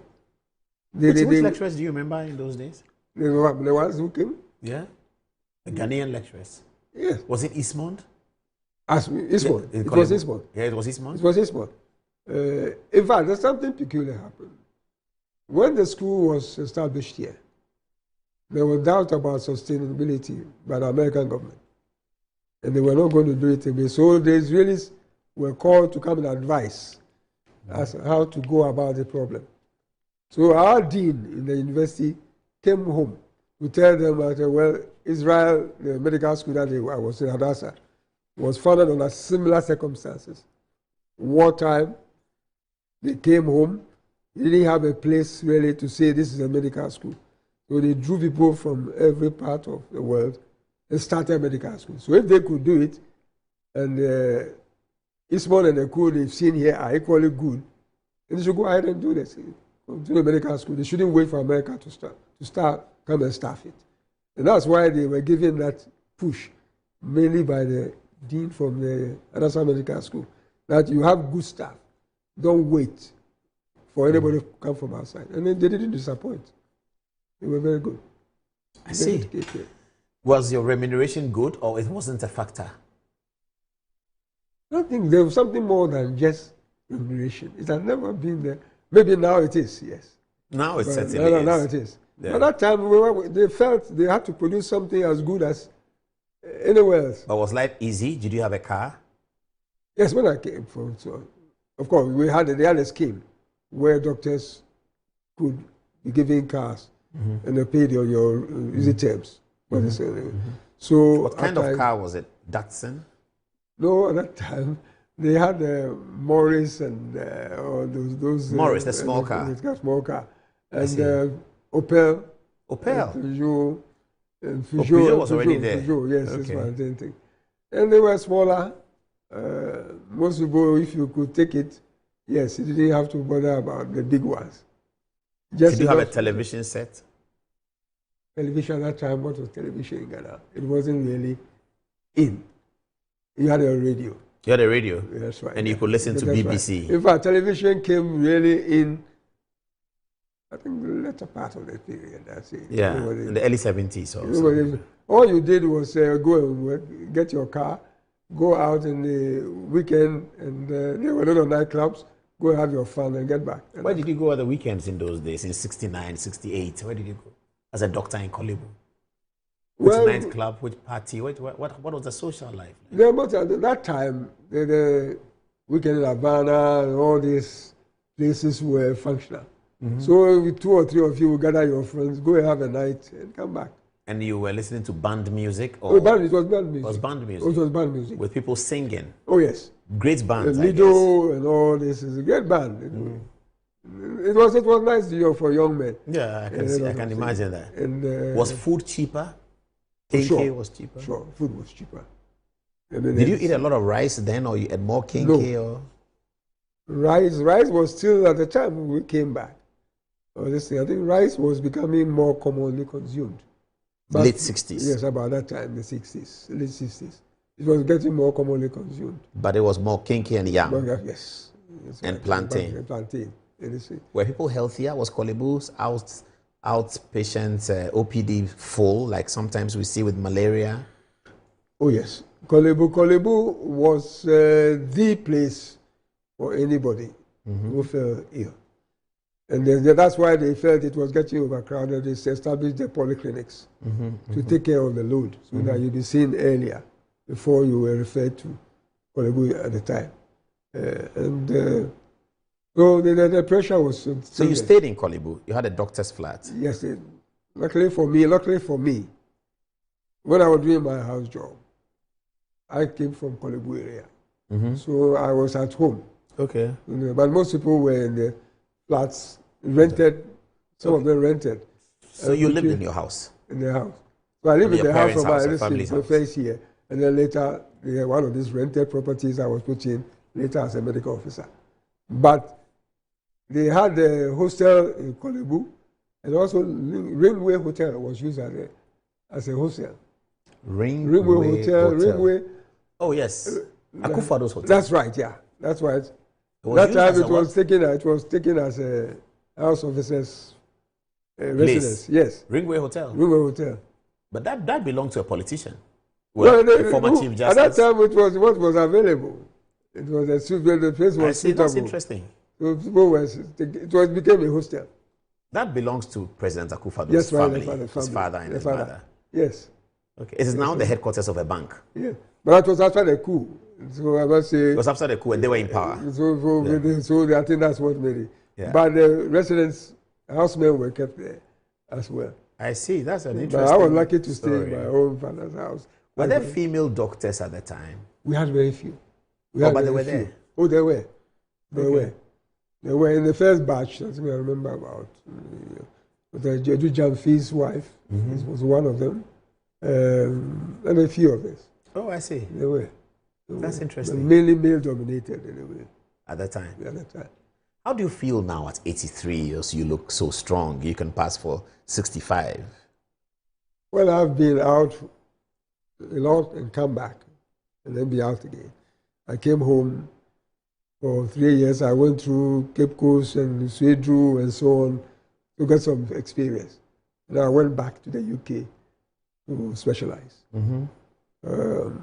And I came back again. How long were you in the UK? I was in the UK from 73. And I came back in 87. Oh, that's a long time. That's more than a decade. Yes. Yes. So you saw the UK turning around with Margaret Thatcher and all of that. That's right, yeah. So that's what, you were there before Thatcher became? Before Thatcher came. Thatcher came. And by the time you were leaving, Thatcher was in full control. Yeah, she was. In I 86. didn't, but she was. Yeah. She was. So I came back home end of 69.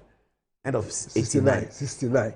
I mean, I come my first time the from first Israel. time was 69. But the second then you left one, in 72. Thatcher was in full control. And then you came back in 86.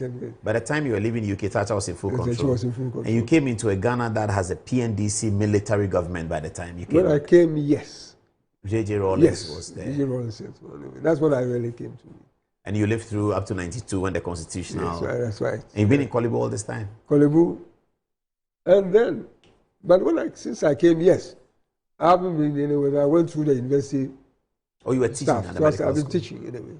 So that's why I came back home. And so I did my general medicine and then did dermatology in the UK. And then came home anyway. I see, that's interesting. It's bigger. Kolebu is bigger. It's like a whole town. Yes, it is. It's taking a lot of responsibilities. It's a bit difficult to grasp everybody under control, but they're doing their best. They're doing their best. But you still go there, and how do you feel? I mean, walking in the same corridors that you saw in '69, and so you still go to? I do go to Kolebu. So patients consult you still? I see patients. You teach? I teach. At 83? Yes. Do your students have a nickname for you? They do. They do? They do. They have a nickname for you? I don't know. Okay. But I won't be surprised if they do. And a few of us that do go in there to. That's amazing. You've done Ghana so good. There are a few others like me who are there. Yes. And in fact, it's just a way of supporting the ones. But you look really well. What advice would you give to a 40, 35-year-old person who wants to look well like Professor Hector Addo at 83? I've been asked this question a few times. I said, and I give the same answer. When you are in medicine, you're not there for money. Money will come to you. When you're in medicine, you're not there for money. Money will come to you. So, and I say this thing with a big meaning. And I remember one of my says, if you want to make money, don't go and be a doctor. Don't go and be a doctor? No. If you want to make money? If you want to make money, don't go and be a doctor. Go and be a bank official. Go and be somebody in the commercial area. But don't be a doctor. Because if you say that as your destiny, you will fail. But there are rich doctors. There are doctors who are rich. You will, but I'm saying the money will come to you. It will come eventually. Yes, don't depend on it. Don't look at it as your target. Not as your motivation. That's all. It will come, what you need will come to you. And this is an expression I was told by a very wise man who told me that if you want to be rich, medicine is not a field. If you want to be rich, go for industrial relations or banking or any of those otherwise. But you will never be poor. As a doctor? As a doctor. You will never be poor. You will never be poor. That's a good one. But I'm asking about people who may not be doctors, who are 35 and 40. They look at Professor Hector Ado at 83. What advice would you have for them to live a life that will bring them to where you are at 83? Probably it comes to, what are you there for? To see the sick? No, I'm not talking about doctors. I'm talking about individuals. In general. In Ghanaians in general, in that age group. Yes. What I would say generally, from what I'm looking at now, I'm talking away from medicine. Yes. Look at your seniors. Respect the elderly and learn from them. They've been through it. They are the best people to advise you how to get somewhere. You won't get it on the net.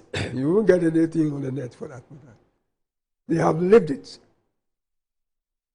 And what I have noticed to the Ghanaian, respect is gone. Respect is gone? It's gone. For the elderly. No. It's gone. And if you have this attitude, you can't have anybody to advise you. And we all need advice from people who have been through it before. The books wouldn't offer you that. And these days, because of the way we acquire knowledge through the news system, you know, those who have gone through it before, their views are ignored. And this is disastrous. You find they say, walk into you and say, oh yes, I've got this thing. Yeah, whatever you read from somewhere, that older person has lived it. And he can tell you the traps, the pitfalls, more than the book you go and read. I used to stare at some of my colleagues and say, look, you're quoting me something for your book. That person, I may have taught that person when I was abroad. I may have taught him. Or my colleagues, I would have taught him. He can't know more than what somebody who has been through it will know. It's a big problem for us socially that the views of elderly people are ignored these days. Because we think, somebody said, I'm also a doctor, so I'm as good as you now. But you don't forget that that man is 30 years ahead of you, and you cannot be as good as him. The same thing happens in our normal life now. We throw the words at people. Age is irrelevant. Respect is irrelevant. And that's my advice to people. That there's something yet to gain from the experiences of those who are ahead of you. And you will learn to live properly. Thank you very much, it's a pleasure. Professor Hector Ado. Thank you very much. Thank you very much. God bless you. And that was our interview with Professor Hector Ado. Yes.